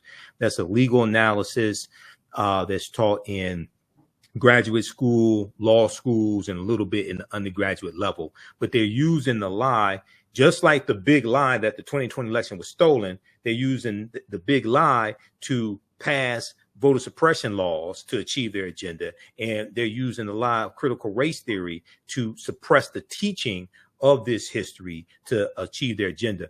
But everybody should check out this article here. This is from thinkprogress.org. This is from March 25th, 2015. How news outlets help convince you that most criminals are black. Okay, so I have a background in media, and I've done extensive lectures and research on the impact the media has on the way we think, feel, act, and behave. My degree's in marketing as well. The foundation of marketing is psychology. But this was a nationwide study that looked at local news stations. Okay, and it found that the local news stories that they covered dealing with crime, okay, disproportionately showed African Americans as the perpetrators. All right. And they looked at in New York City, for instance, they looked at WABC, WNBC, WCBS, they found that African Americans were overrepresented as suspects in theft, assault, and murder coverage. And they said on WABC, WNBC, and there was one other one here. I'm trying to get rid of this ad. WABC, WNBC, and WCBS, 82%, 73%, and 70% of all wrongdoers were African Americans. However, data from 2010 to 2013 shows that Black people only accounted for 55% of murders, 49% of assaults, and 55% of thefts in the city of New York City. So this goes back to what I was saying. The way you treat a people is largely based upon what you think about a people. What you think about a people is what you have read, seen, and heard about a people, and what you've been shown about them. This is programmed. Okay, so this is what we have to attack and deprogram. So this is why the work that you do, brother, is so important. Go ahead once again and give people your website, how they can get in contact with you as well. Yes, please go to readingrevolution.org. Again, readingrevolution.org. You can click on parents, and you can take advantage of the special that we have for everybody on the African History Network. If you desire to purchase a one-year membership to Reading Revolution online, once you click to buy, in the coupon code, you can just use the words read, the word read in capital letters, R-E-A-D. Just type in R-E-A-D, and you will get a significant $200 discount. But we want to encourage all of the parents to make this investment in yourself and your children, even if they go to a private school.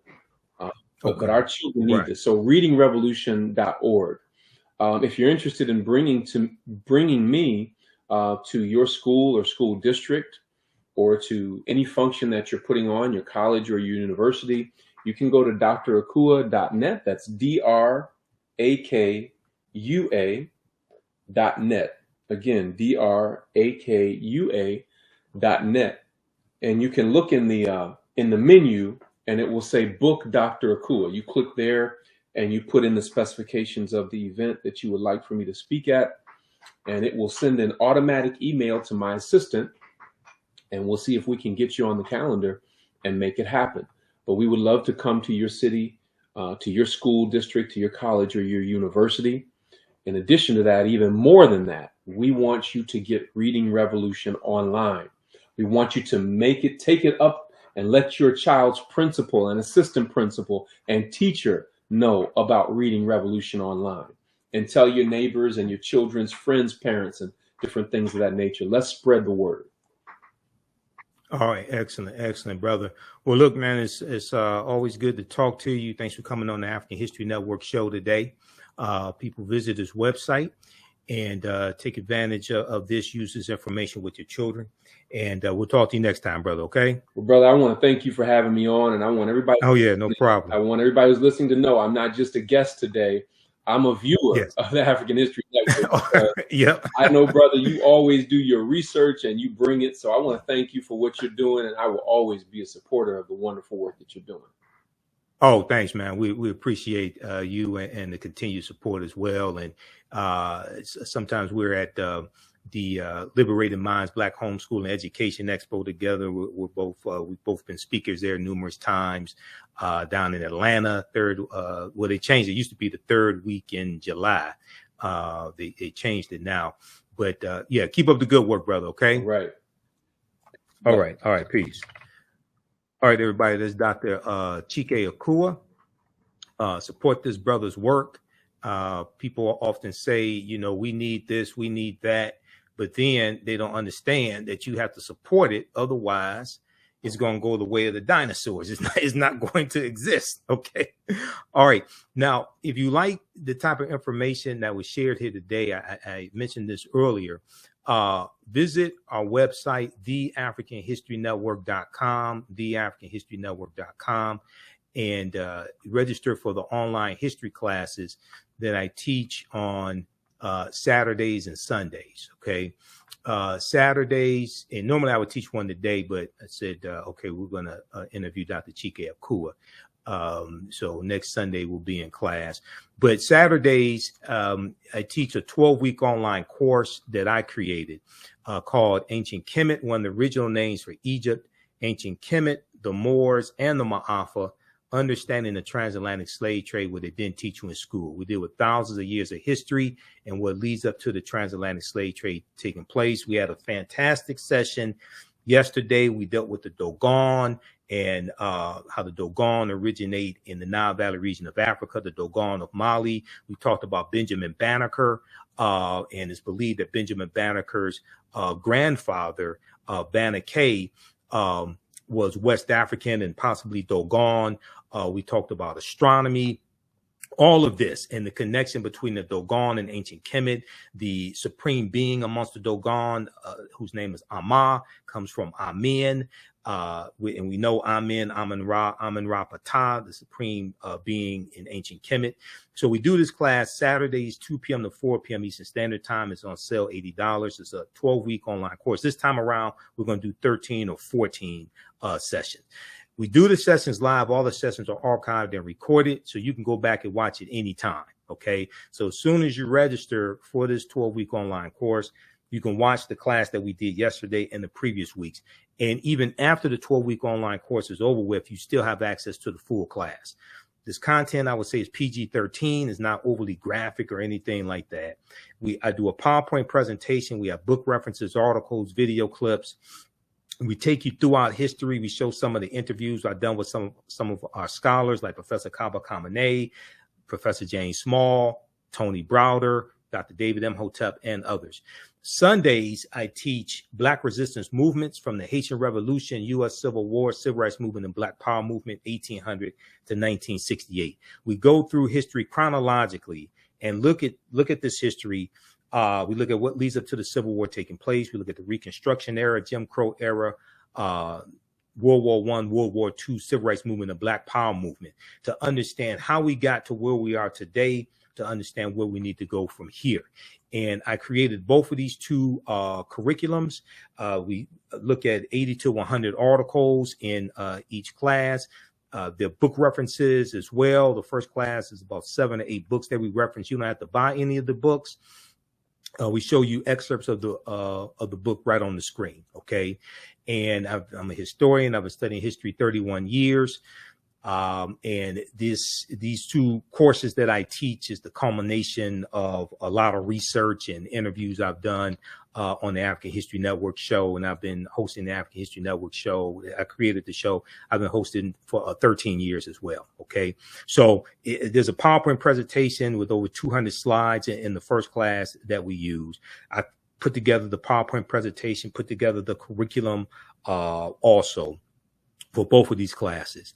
And we deal with thousands of years of history and what leads up to the transatlantic slave trade taking place. We look at work from Dr. David Imhotep, but we also talk about the 1619 Project. Now, today is August 20th, 2019, the 403rd or 404th anniversary, I should say, of August 20th, 1619. Today is the 404th anniversary of that, when the White Lion pirate ship, which is a Dutch pirate ship, as well as the Treasurer, come into Virginia. And it was really Hampton, Virginia, as opposed to Jamestown, like people think. It comes into Point Comfort, and 20 and odd Africans are exchanged for food and water. At this point in time, codified slave laws don't exist in any of the 13 colonies.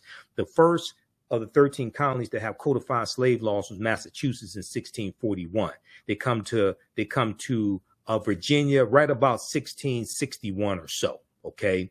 And they don't hit all these colonies at the same time. These first 20 and odd Africans are put into a form of indentured servitude. They're going to be released after about 3 to 5 years. To understand how, now this is an important article here that everybody should read, is called Much of What We've Been Told About Virginia's 1619 Africans is Wrong. Much of what we've been told about Virginia's 1619 Africans is wrong. And also, one of the books we use in the class is Before the Mayflower by Lerone Bennett Jr. In chapter 2, chapter 2 of this book, he lays out how a lot of this stuff evolved here in this country. Okay, the colonies weren't originally designed to have slavery. If they were, they would have had slavery when it was originally set up, because England originally got involved in the transatlantic slave trade in 1562. Okay, but what happens is that when you look at chattel slavery evolving, that's going to largely be after 1675 and 1676 and what's known as Bacon's Rebellion. And Bacon's Rebellion is going to be after 1675, 1676, right about 1680, 1681, where the term white becomes widely used in the colonies to denote those of European ancestry. And what they were trying to do is break up the alliance between enslaved Africans, what we would call African Americans, or enslaved Africans, African indentured or free African people, poor whites, white indentured servants, poor whites, etc. There was an alliance between these different groups because they were all being oppressed on the tobacco plantations in Virginia, and they were being oppressed by the ruling elite.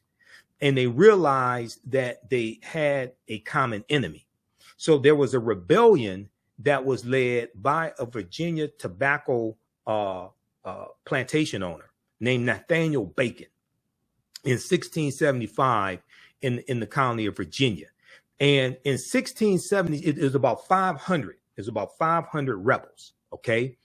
In 1676, these rebels burned down the town of Jamestown, Virginia. Okay, how many people knew this? In 1676, they burned down the town of Jamestown, Virginia, and I was speaking on I was speaking at the Midwest Decarbonization Conference in November 2022, and I was on a panel discussion with Native Americans and African Americans, and we were talking about a shared experience, but we were also dealing with the fight for reparations for African Americans and the fight to get Native American treaties enforced.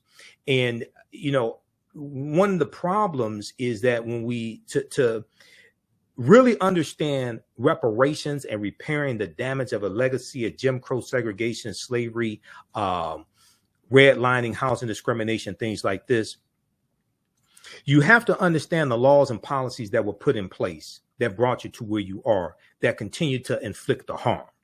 Okay, reparations, the root concept is to repair damage that was done.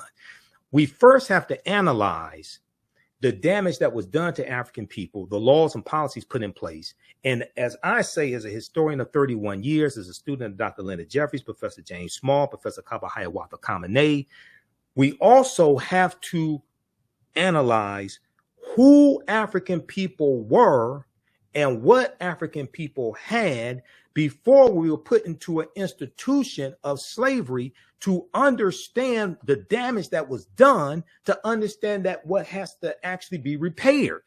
Just thinking giving cash payments is repairing the damage of a legacy of slavery. No, it's not. Because if everybody watching this broadcast wants to be honest, we know damn well if we all got $1 million today, white people will have it all back by this time next week. And all the laws and policies that have maldistributed wealth, power, and resources will continue to be in place that continue to inflict the harm. So cash payments can be part of a comprehensive repairing the damage of a legacy of slavery and Jim Crow segregation, etc. It can be part of comprehensive reparations, but it cannot only be the form of reparations, because once you spend the money, you have not changed the laws and policies that continue to inflict the harm. So to understand some of this history, what I did was during the panel discussion, I broke down briefly Bacon's Rebellion. And so many people, regardless of race, don't understand this history. Okay, so Bacon's Rebellion was triggered when a grant for Native American lands was denied. And there's a piece at blackpast.org that talks about Bacon's Rebellion, but also King Philip's War, which was a Native American uprising as well. But the origins of Bacon's Rebellion rested with the conquest of the Powhatan Indian Confederation, 1644-1646, and the Confederation's lands being distributed to the English planter class. Despite their defeat, Indians formerly associated with the Confederation continued squatting on these lands, which caused the Virginia colonists to engage in warfare against them. Okay, now, the military and political situation was made more complicated by the presence of African slaves, who, along with white indentured servants, produced the colony's main crop, which was tobacco. This is before cotton becomes king. Cotton is largely going to become king after 1793, after the cotton gin is created by Eli Whitney, which greatly reduces the cost to produce cotton. Before cotton was king in the colonies, tobacco was king, but also you're going to have sugarcane that's king as well. But at this point in time, tobacco is king. Okay, tobacco is the main cash crop. Now, planters looked down upon the African slaves, indentured servants, and landless freemen, both white and black, whom they called the Giddy multitude, G-I-D-D-Y, the Giddy multitude. So you had these different groups of oppressed people. You had African slaves, you had indentured servants, you had what we would call free African Americans, you had poor whites, and you had white indentured servants. During the decades of the 1650s and 1660s, a sizable number of indentured servants, both black and white, both African and European, who had completed their required indentured labor service, clamored for old Powhatan land as well, which was under the control of Governor Berkeley, who was the governor of the Virginia colony, and his planter class associates. Nathaniel Bacon, a wealthy white Virginia planter, declared himself the leader of the colony's former indentured servants, freemen, African and white, African and European, newly arrived landless white immigrants from England, Scotland, or Ireland, and enslaved Africans, all of whom bonded together because of their common exploitation on the large tobacco estates in Virginia. All these different groups of people from different countries realized that they were all being oppressed by the same ruling class, and they took up arms to overthrow the ruling class. Now, on September 9, 1676, Nathaniel Bacon and his followers returned to Jamestown, Virginia, and battled forces loyal to Governor Berkeley. He forced Governor Berkeley and his followers to retreat, and then Nathaniel Bacon and his 500 rebels burned down the town of Jamestown, Virginia. They burned down the town of Jamestown, Virginia. Now, I don't know if this was the inspiration for the song, the roof is on fire. We don't need no water. Let this burn. I don't know if that was the inspiration for it, but it very well could be. Okay. I don't know that. I don't know if there's a historical fact. Okay. But it could be. Who knows? All right. Now, how many people remember that song? Okay. Now, let's go back to this here. Okay. So there's a good article from history.com, official website of the History Channel, that deals with Bacon's Rebellion as well. And we reference numerous sources here in the class. Toward the end of the 17th century, labor from England began to diminish. So what happens is the economy in England improves, and there's less of a desire of white people to come from England to be indentured servants here in the colonies. So you have a drying up of the labor force, of the white labor force, okay? Toward the end of the 17th century, toward the end of the 1600s, labor from England began to diminish, and the colonies were faced with two major dilemmas. The colonies were faced with two major dilemmas. The first dilemma was how to maintain control over the restless poor and the freedmen who seemed intent on the violent overthrow of the colony's leaders, because they were all being oppressed by the same ruling class, the same 1% or 10%. Okay.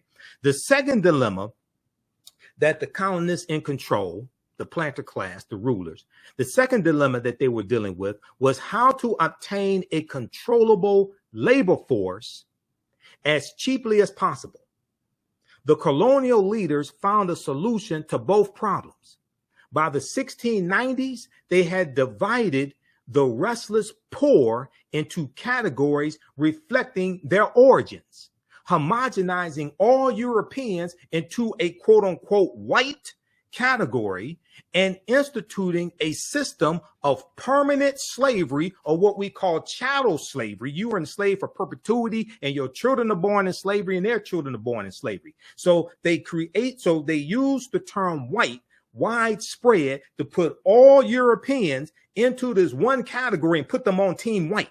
Okay. And then they instituted a system of laws to institute permanent slavery for Africans, the most vulnerable, and the Africans were the most vulnerable members of the population.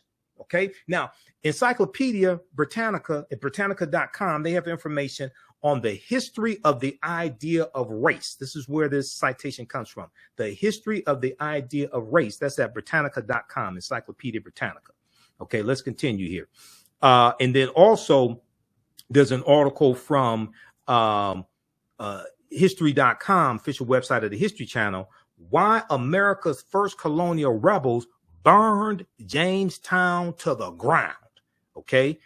That's the History.com, official website of the History Channel. Now, if we look at page 40, and these are all slides that we actually use in the class that I created. Okay. Ancient Kemet, one of the original names for Egypt, the Moors, and the Ma'afa, understanding the transatlantic slave trade, what they didn't teach you in school. You never see a class like this.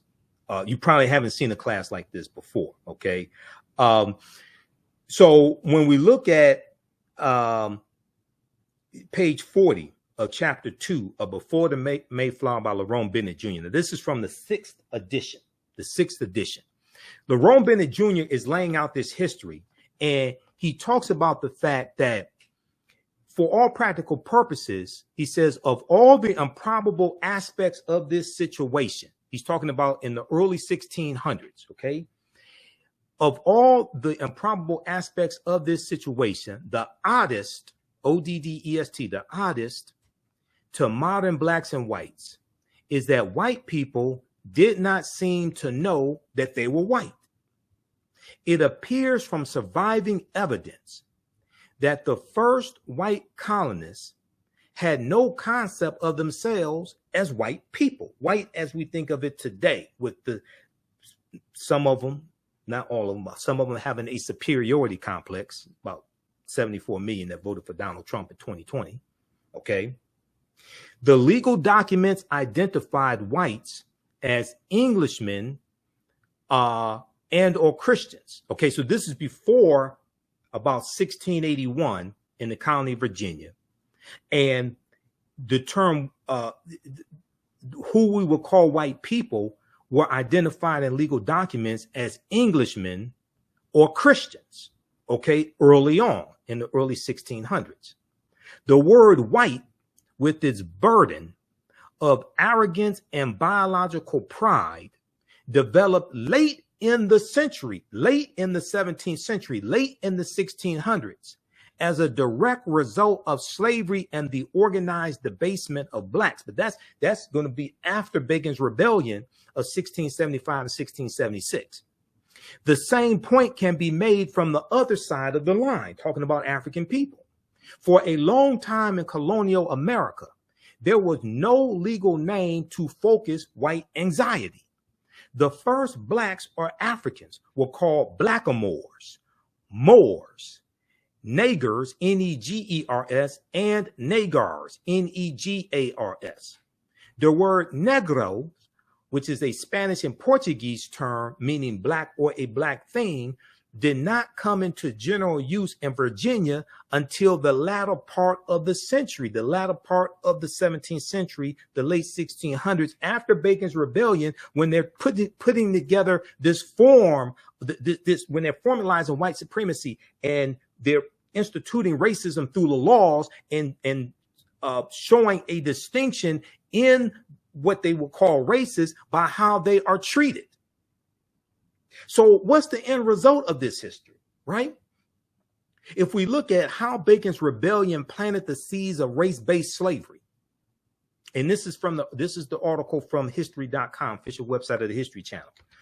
It says, in the aftermath of the rebellion, in the aftermath of Bacon's Rebellion, white planters reacted with alarm to the anger they had seen among the Black Virginians who had joined Nathaniel Bacon's rebellion.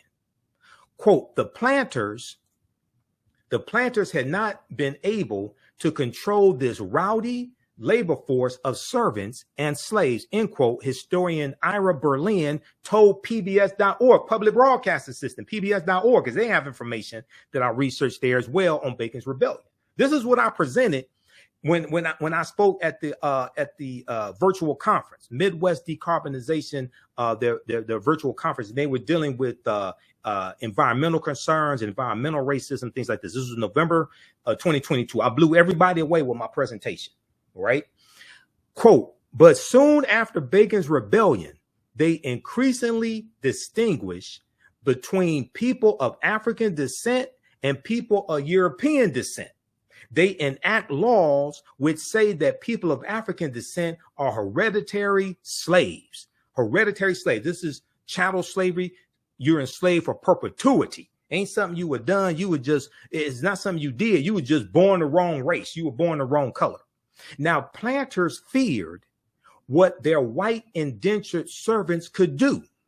So they slowly eliminated the system of white indentured servitude, relying instead on enslaved African people to work their plantations, because there was a declining amount of people willing to come to this country to be indentured servants, because around 1680 or so, the economy in England improves. Okay, so you have these different forces that the ruling class in the colonies are trying to deal with. At the same time, they're dealing with Native American rebellions as well. All right. Now, backlash from Bacon's Rebellion is credited with helping kick off the racial distinctions that defined the colonies and the United States that followed. Now, most Americans don't know anything about Bacon's Rebellion. They think it's about bacon that you eat or something, grits and bacon, bacon and eggs or something. No, this helped shape racism in America and racist policies in America that we're still feeling the effect of to this day. Read this article from history.com, official website of the History Channel. Why America's first colonial rebels burned Jamestown, Virginia to the ground. How many people knew this? And this is what these anti-Black, anti-African-American history laws are doing in these various states, Florida, Georgia, Oklahoma, where you had the Tulsa Race Massacre, June 1st, 1921. They're designed to suppress this type of history, because if you don't understand the history of how you got into a predicament or how a problem started, you're not going to be able to solve it. A people's history and culture teaches them how to deal with the problems of the past, in the present, and the future to meet the needs of the community. Okay, so if you like this type of information, we have a number of people watching on Facebook and YouTube. Give us a thumbs up, give us a heart, give us a like. You can register for this online course right now. You can start watching right now. We have archive content. We do the sessions live. All the sessions are archived and recorded. You can go back and watch it anytime. You don't have to join us in the classes live. I don't take attendance. And also, you can see me. I can't see you. So you don't have to get dressed for class and things like that. Okay. We have a live text chat, so you can ask questions in class. You can email me afterwards if you want to ask questions also. Saturdays, 2 p.m. to 4 p.m., I teach ancient Kemet, one of the original names for Egypt, the Moors, and the Ma'afa. The Ma'afa is a Kiswahili term, which means the Great Disaster, our Holocaust, or the transatlantic slave trade. Ancient Kemet, the Moors, and the Ma'afa, understanding the transatlantic slave trade, what they didn't teach you in school. You can register for this class right now. You can use this with your children. I would say the content is PG-13. And then on Sundays, I teach Black resistance movements from the Haitian Revolution, U.S. Civil War, Civil Rights Movement, and Black Power Movement, 1800 to 1968. And I was teaching this class. I first started teaching this class in 2021. Okay, I created this class as well. The second one, because I had so much information in the first class that I knew that this period from 1800 leading up to the Civil War, what causes the Civil War to take place, the Louisiana Purchase of 1803, Missouri Compromise of 1820, Mexico winning its independence from Spain, 1821, Vicente Guerrero becoming president of Mexico, second president of Mexico. He was of African descent, 1829, Texas winning its independence from Mexico, 1836, Mexican-American War, 1846, 1848, Treaty of Guadalupe Hidalgo in 1848, which ends the Mexican-American War. And as a result of the Treaty of Guadalupe Hidalgo, the U.S. gets the territory from Mexico that makes up California, Arizona, New Mexico, Colorado, Utah, and Nevada. You have the Compromise of 1850, which deals with organizing the land that the U.S. gets from Mexico. And California comes into the Union in 1850 as a free state, but they do try to ban all free African Americans under their first governor, Peter Burnett, by the way. They tried to ban all free African Americans. It didn't work. But the fifth bill in the Compromise of 1850 was the Fugitive Slave Act of 1850. Okay, which went farther than the Fugitive Slave Act of 1793.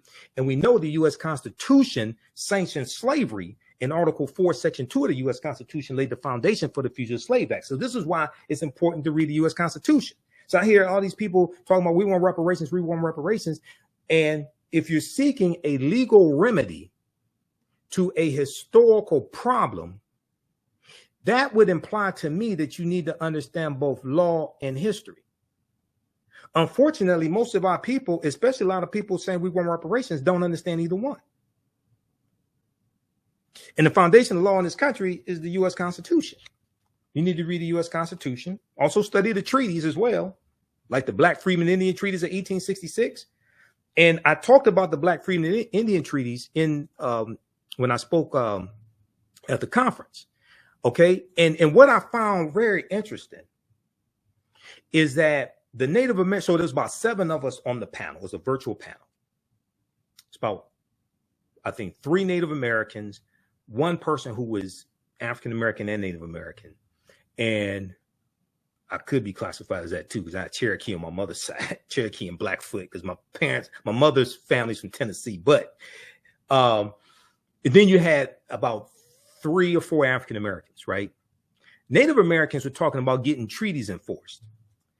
African Americans were talking about getting a study done. They were talking about HR 40. And my thing is like, why the hell are we trying to focus on the study? Now, this was before California came out with their final study, which is 1,000 pages. Everybody needs to go read the executive summary and read it.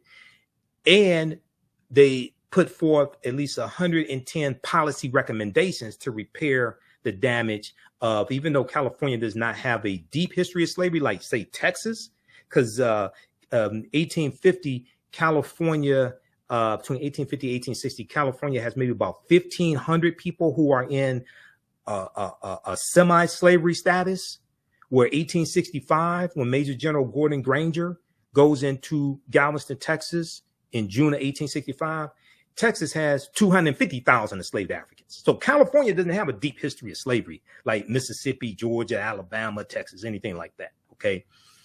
But they do have a rampant history of racism, discrimination, housing discrimination, redlining, voter suppression, things of this nature. Okay. But I talked about the Black Freedmen Indian Treaties of 1866.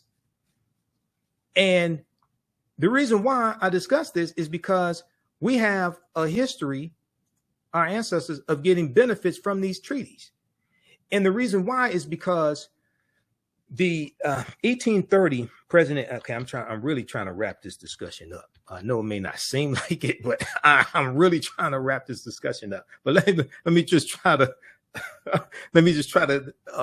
wrap it up with this here. So 1830, President Andrew Jackson, Donald Trump's favorite president, one white supremacist who loves another white supremacist.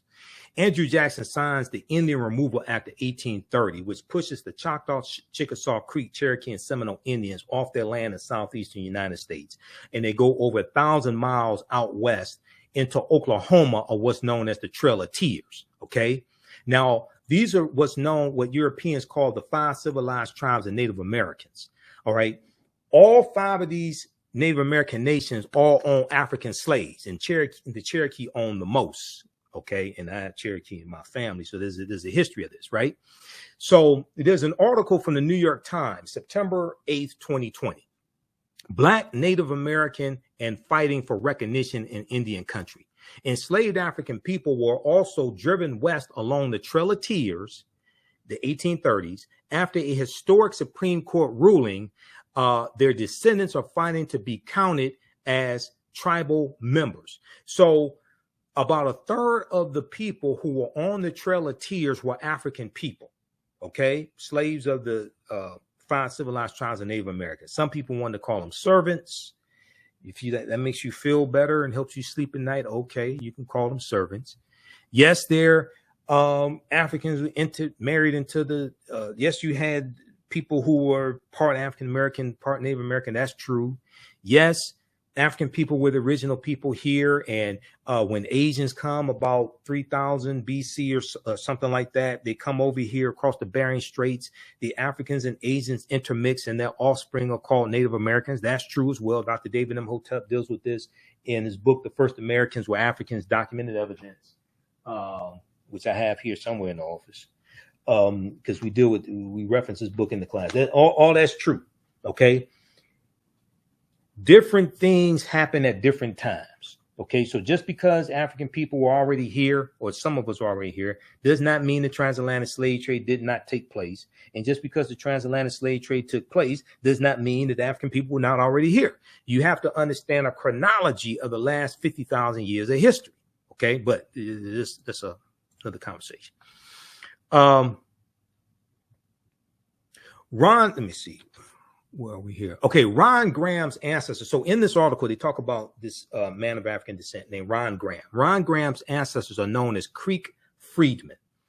They were among the thousands of African Americans who were once enslaved by tribal members in the South and who migrated to Oklahoma when the Native American tribes were forced off their homelands and marched west in the 1830s. This ties into the origins of what we call Black Wall Street in Tulsa, Oklahoma. Okay, and one of the first history lessons I got on this was Hannibal B. Johnson's book. This one here, Hannibal B. Johnson's book.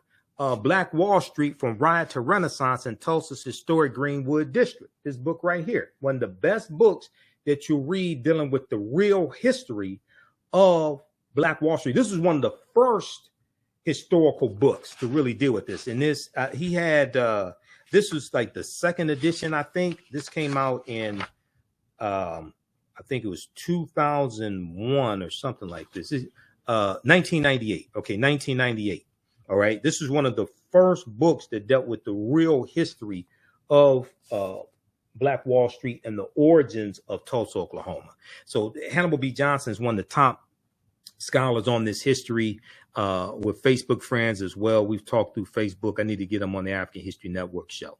All right. Now, so the 1830s. Now, Tulsa, Oklahoma was founded by Creek Indians around 1834 who got pushed off their land in southeastern United States.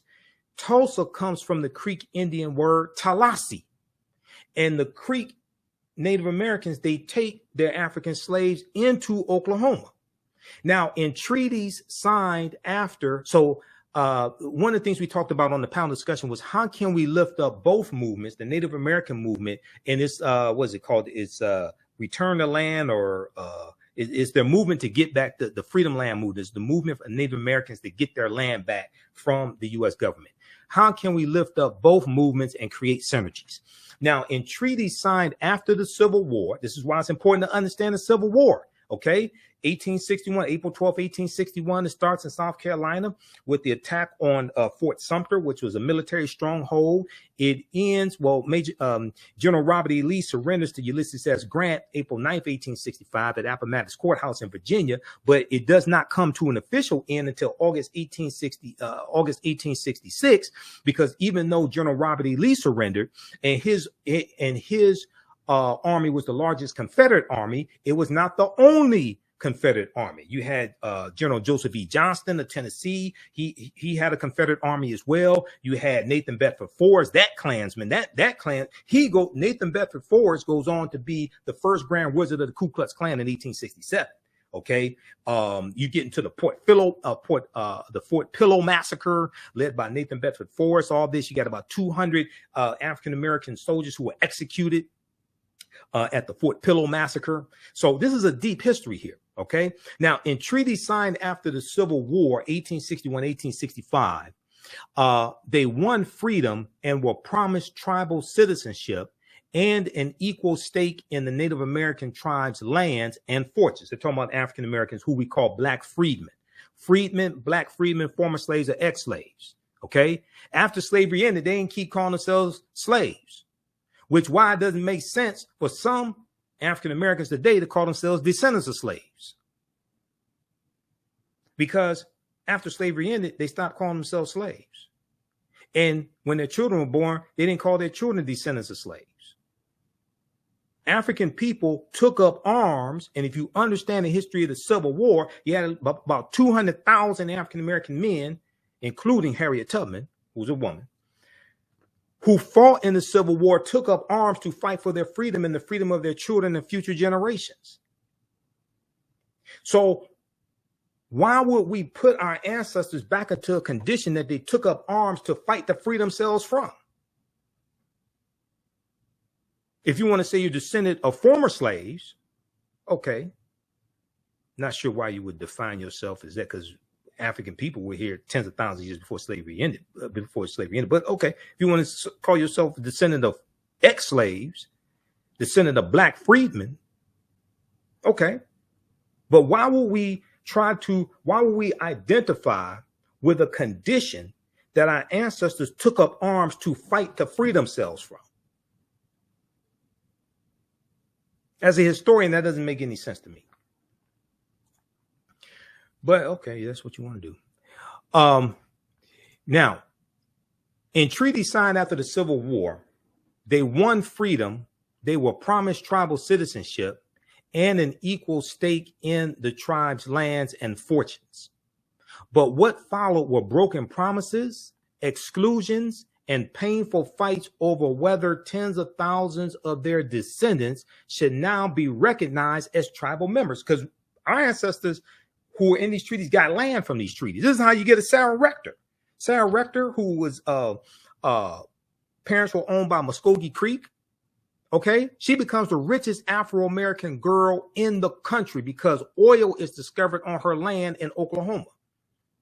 And they get land from the Dawes Allotment Act of 1887 and the Black Freedmen Indian treaties. Now, these treaties, what happens is about 1941, the U.S. government conspires with the 5 civilized tribes of Native Americans to redefine what a Native American is. And they said that you had to have one quarter or one quantum Native American blood. So many of our ancestors get pushed out of these treaties and their land is taken away. But these treaties are still on the books right now. Now, Dr. Claude Anderson, one of my teachers who we've had on the African History Network show years before a lot of these other people found out about him. Okay. We had Dr. Claude Anderson on years ago. He was fighting for years to get these treaties enforced for Black people. But now attorney Demario Solomon Simmons out of Oklahoma, out of Tulsa, Oklahoma, who is descendant of Muskogee Creek African Americans, Black freedmen, he has taken up this fight. And he's an attorney. Sometimes we're on Roland Martin Unfiltered together, because some of you all see me on Roland Martin Unfiltered. I've been on Roland Show. It'll be 3 years, October 2023, that I've been a panelist every Friday on Roland Martin Unfiltered. And what I was saying on the panel is, while we focus on the study, we need to be focused on getting these treaties enforced. Because when you read the article from the New York Times, there's about 160,000 African Americans who would qualify for these treaties and qualify for these benefits and get land, free college tuition, free taxes, all different, whatever benefits the Native Americans are getting. Now, some of the descendants have won lawsuits seeking inclusion in the Cherokee Nation. Some gained nominal citizenship as Seminole Indians, but said they could not access tribal services. Others, like Ron Graham, have nothing. Read this full article from the New York Times. But now a landmark Supreme Court decision for tribal sovereignty has breathed new life into their fight. In July 2020, the Supreme Court recognized a huge portion of eastern Oklahoma as reservation land under the terms of an 1866 treaty. The same treaty also guaranteed that freed slaves and their descendants would, quote, have and enjoy all the rights and privileges of Native citizens, end quote. So my thing is, like, while we focus on trying to get a study done that has no benefits attached to it, the first thing we should do is focus on getting these treaties enforced, because these are laws on the books right now. But if you don't understand history of law, you don't know this exists, you go out here trying to get HR 40 done. And nobody has told me how they're going to get HR 40 passed in the Senate, because once it passes the House of Representatives with 218 votes, you need 60 votes in the Senate. So if you got 51 Democrats, that means you need 9 Republicans that are going to vote for HR 40. No Republicans support reparations, not even the black ones. Senator Tim Scott, who blocked the George Floyd Justice and Policing Act when the talks fell apart in September, I think it was September 2021. Okay. Senator Tim Scott has gone on record saying he doesn't support reparations. So he's not going to vote for it. If the black Republican doesn't vote for reparations, how many white Republicans you think going to vote for it? Byron Donalds out of Florida, that Negro, he doesn't support reparations. Burgess Owens out of Utah, he doesn't support reparations. John James out of Michigan, he doesn't support reparations. So if black Republicans don't support reparations, how many white Republicans you think going to do it?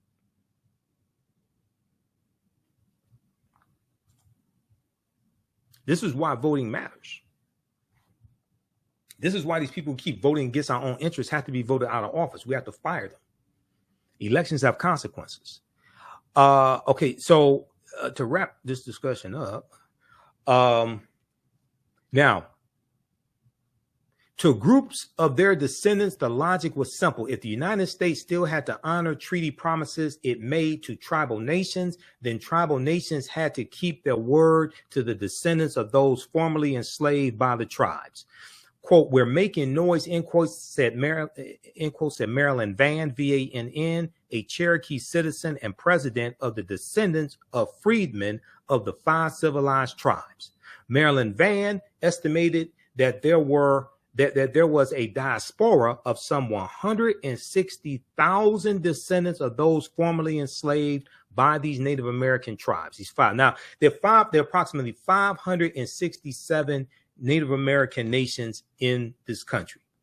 I am not saying that all Native American nations enslaved African people. That is not what I'm saying. And the history does not prove that. The history does not show that.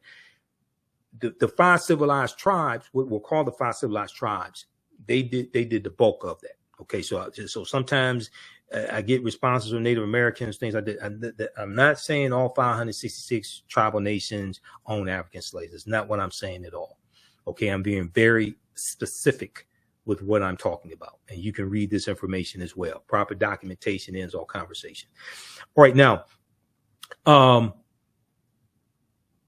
Marilyn Vann estimated some 160,000 of these of those formerly enslaved by the tribes, many of them living in Oklahoma. Now, there are groups representing descendants from each of the 5 tribes who meet to share sepia photographs of ancestors, compare genealogical records, and plan protests. Okay.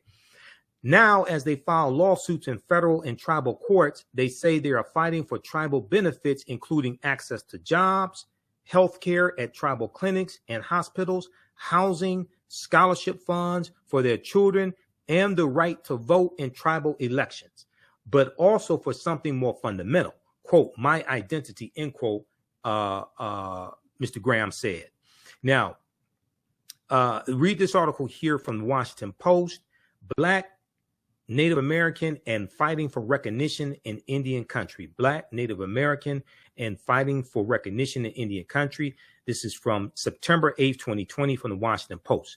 The article goes on to say the freedmen were granted tribal citizenship and in some cases, quote, an equal interest in the soil and national funds, end quote, of that Native American tribe. In the treaties that Oklahoma's tribes signed with the federal government after the Civil War, in which the tribes were forced to cede huge portions of their land to the U.S. government. Okay, now we know Maxine Waters has been working with Demario Solomon Simmons, trying to get legislation pushed on this as well. And there's an article from history.com, official website of the History Channel, once again, called 9 Entrepreneurs Who Helped Build Tulsa's Black Wall Street. Okay, and you have to understand this chronology of history, the origins of Tulsa, Oklahoma. So you have all these people out here, they're trying to recreate what Tulsa did, Black Wall Street, this, Wall Street, that. Almost none of them are talking about getting these treaties enforced. And here's why this is important. Okay, now Hannibal B. Johnson is cited in this article from history.com. Okay, Hannibal B. Johnson said the relative wealth of some Black folks in Oklahoma comes in part through their connection to the tribes and their land ownership, through the connection to these Native American nations and these treaties. Okay, says Hannibal B. Johnson, historian and author of Black Wall Street 100, an American city grapples with its historical racial trauma. All right, now this was the book that he wrote that came out on the centennial commemoration in 2021 of the Tulsa Race Massacre that was June 1st, 1921, started June 1st, 1921. Hannibal B. Johnson went on to say, the Dawes Act of 1887 that I mentioned a few minutes ago, the Dawes Allotment Act of 1887, which redistributed 138 million acres of land. In the majority of it was supposed to go to Native Americans and Black Indians, but white people ended up getting 2/3 of that land. This is where the phrase $5 Indian comes from, because they found out that this land, white people found out this land was being given away, and it was like a census that was taken. So you had people that had to go around through Native American country and document who was there, African Americans that were there, so that land could be distributed. But they had to anglicize their name. They had to anglicize their name. So Christianize their name, take on, white names, John Smith, something like that. So white people found out about this. So they paid $5 to the registrars to have their name added to the Dawes Roll so they can get some of that land. Okay. So white people end up getting 2/3 of this land. Britannica.com has information on the Dawes, D-A-W-E-S, named after Senator Henry L. Dawes of Massachusetts. That's who this law was named after. Britannica.com has information on the Dawes Act of 1887. You can check that out. Now, the Dawes Act of 1887 authorized the government to divide tribal territories into allotments for individual Native Americans, which included Black members. As word spread that Indian Territory was a safe place for African Americans to settle between 1865 and 1920, more than 50 Black townships were founded in Oklahoma. All right. So a lot of the early African American landowners in Tulsa, Oklahoma, got land from the Black Freeman Indian treaties of 1866. And Tulsa, Oklahoma was founded by Creek Indians right around 1834 when they go into Oklahoma after being pushed off their land in Southeast United States, and they take their African slaves with them into Oklahoma. And Tulsa comes from the Creek Indian word Tallahassee.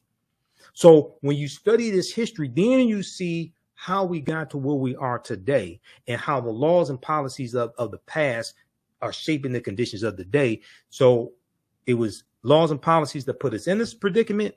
It's going to be laws and policies that get us out of this predicament. All right. So visit my website, TheAfricanHistoryNetwork.com, TheAfricanHistoryNetwork.com. How you all like this type of information? Give us a thumbs up, give us a heart, give us a like. Also, I have in digital download format and DVD format, 15 of my lectures in a bundle pack.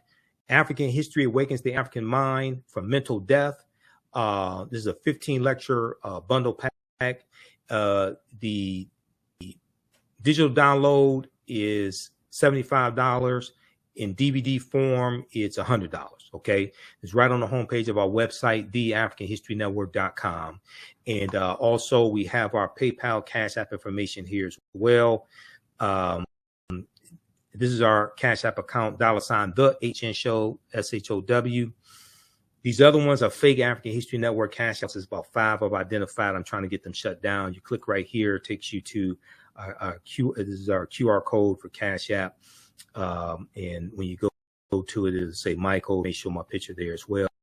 Here's our PayPal information, $TheAHNShow through PayPal. So you can register for the online quiz, my DVD lectures, digital downloads. They're at our website, TheAfricanHistoryNetwork.com. Also, listen to the African History Network show Sundays, 9 p.m. to 11 p.m. Eastern Standard Time on our social media platforms. 9, 10 a.m. Superstation WFDF, the radio station I was on. They did a format change. So it's not talk radio anymore. It's fine with me. I have my own network, so it really don't make me any difference.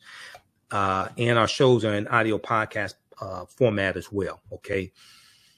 So hopefully you learned a lot from the discussion today with Dr. Chike Akua and our discussion afterwards. Support the African History Network. It takes a lot to produce these shows, do the research, pay the bills, keep the network going. We're going to get out of here. Remember, right now it's corrects wrong behavior. It's not over till we win. Wakanda forever. And we'll talk to you.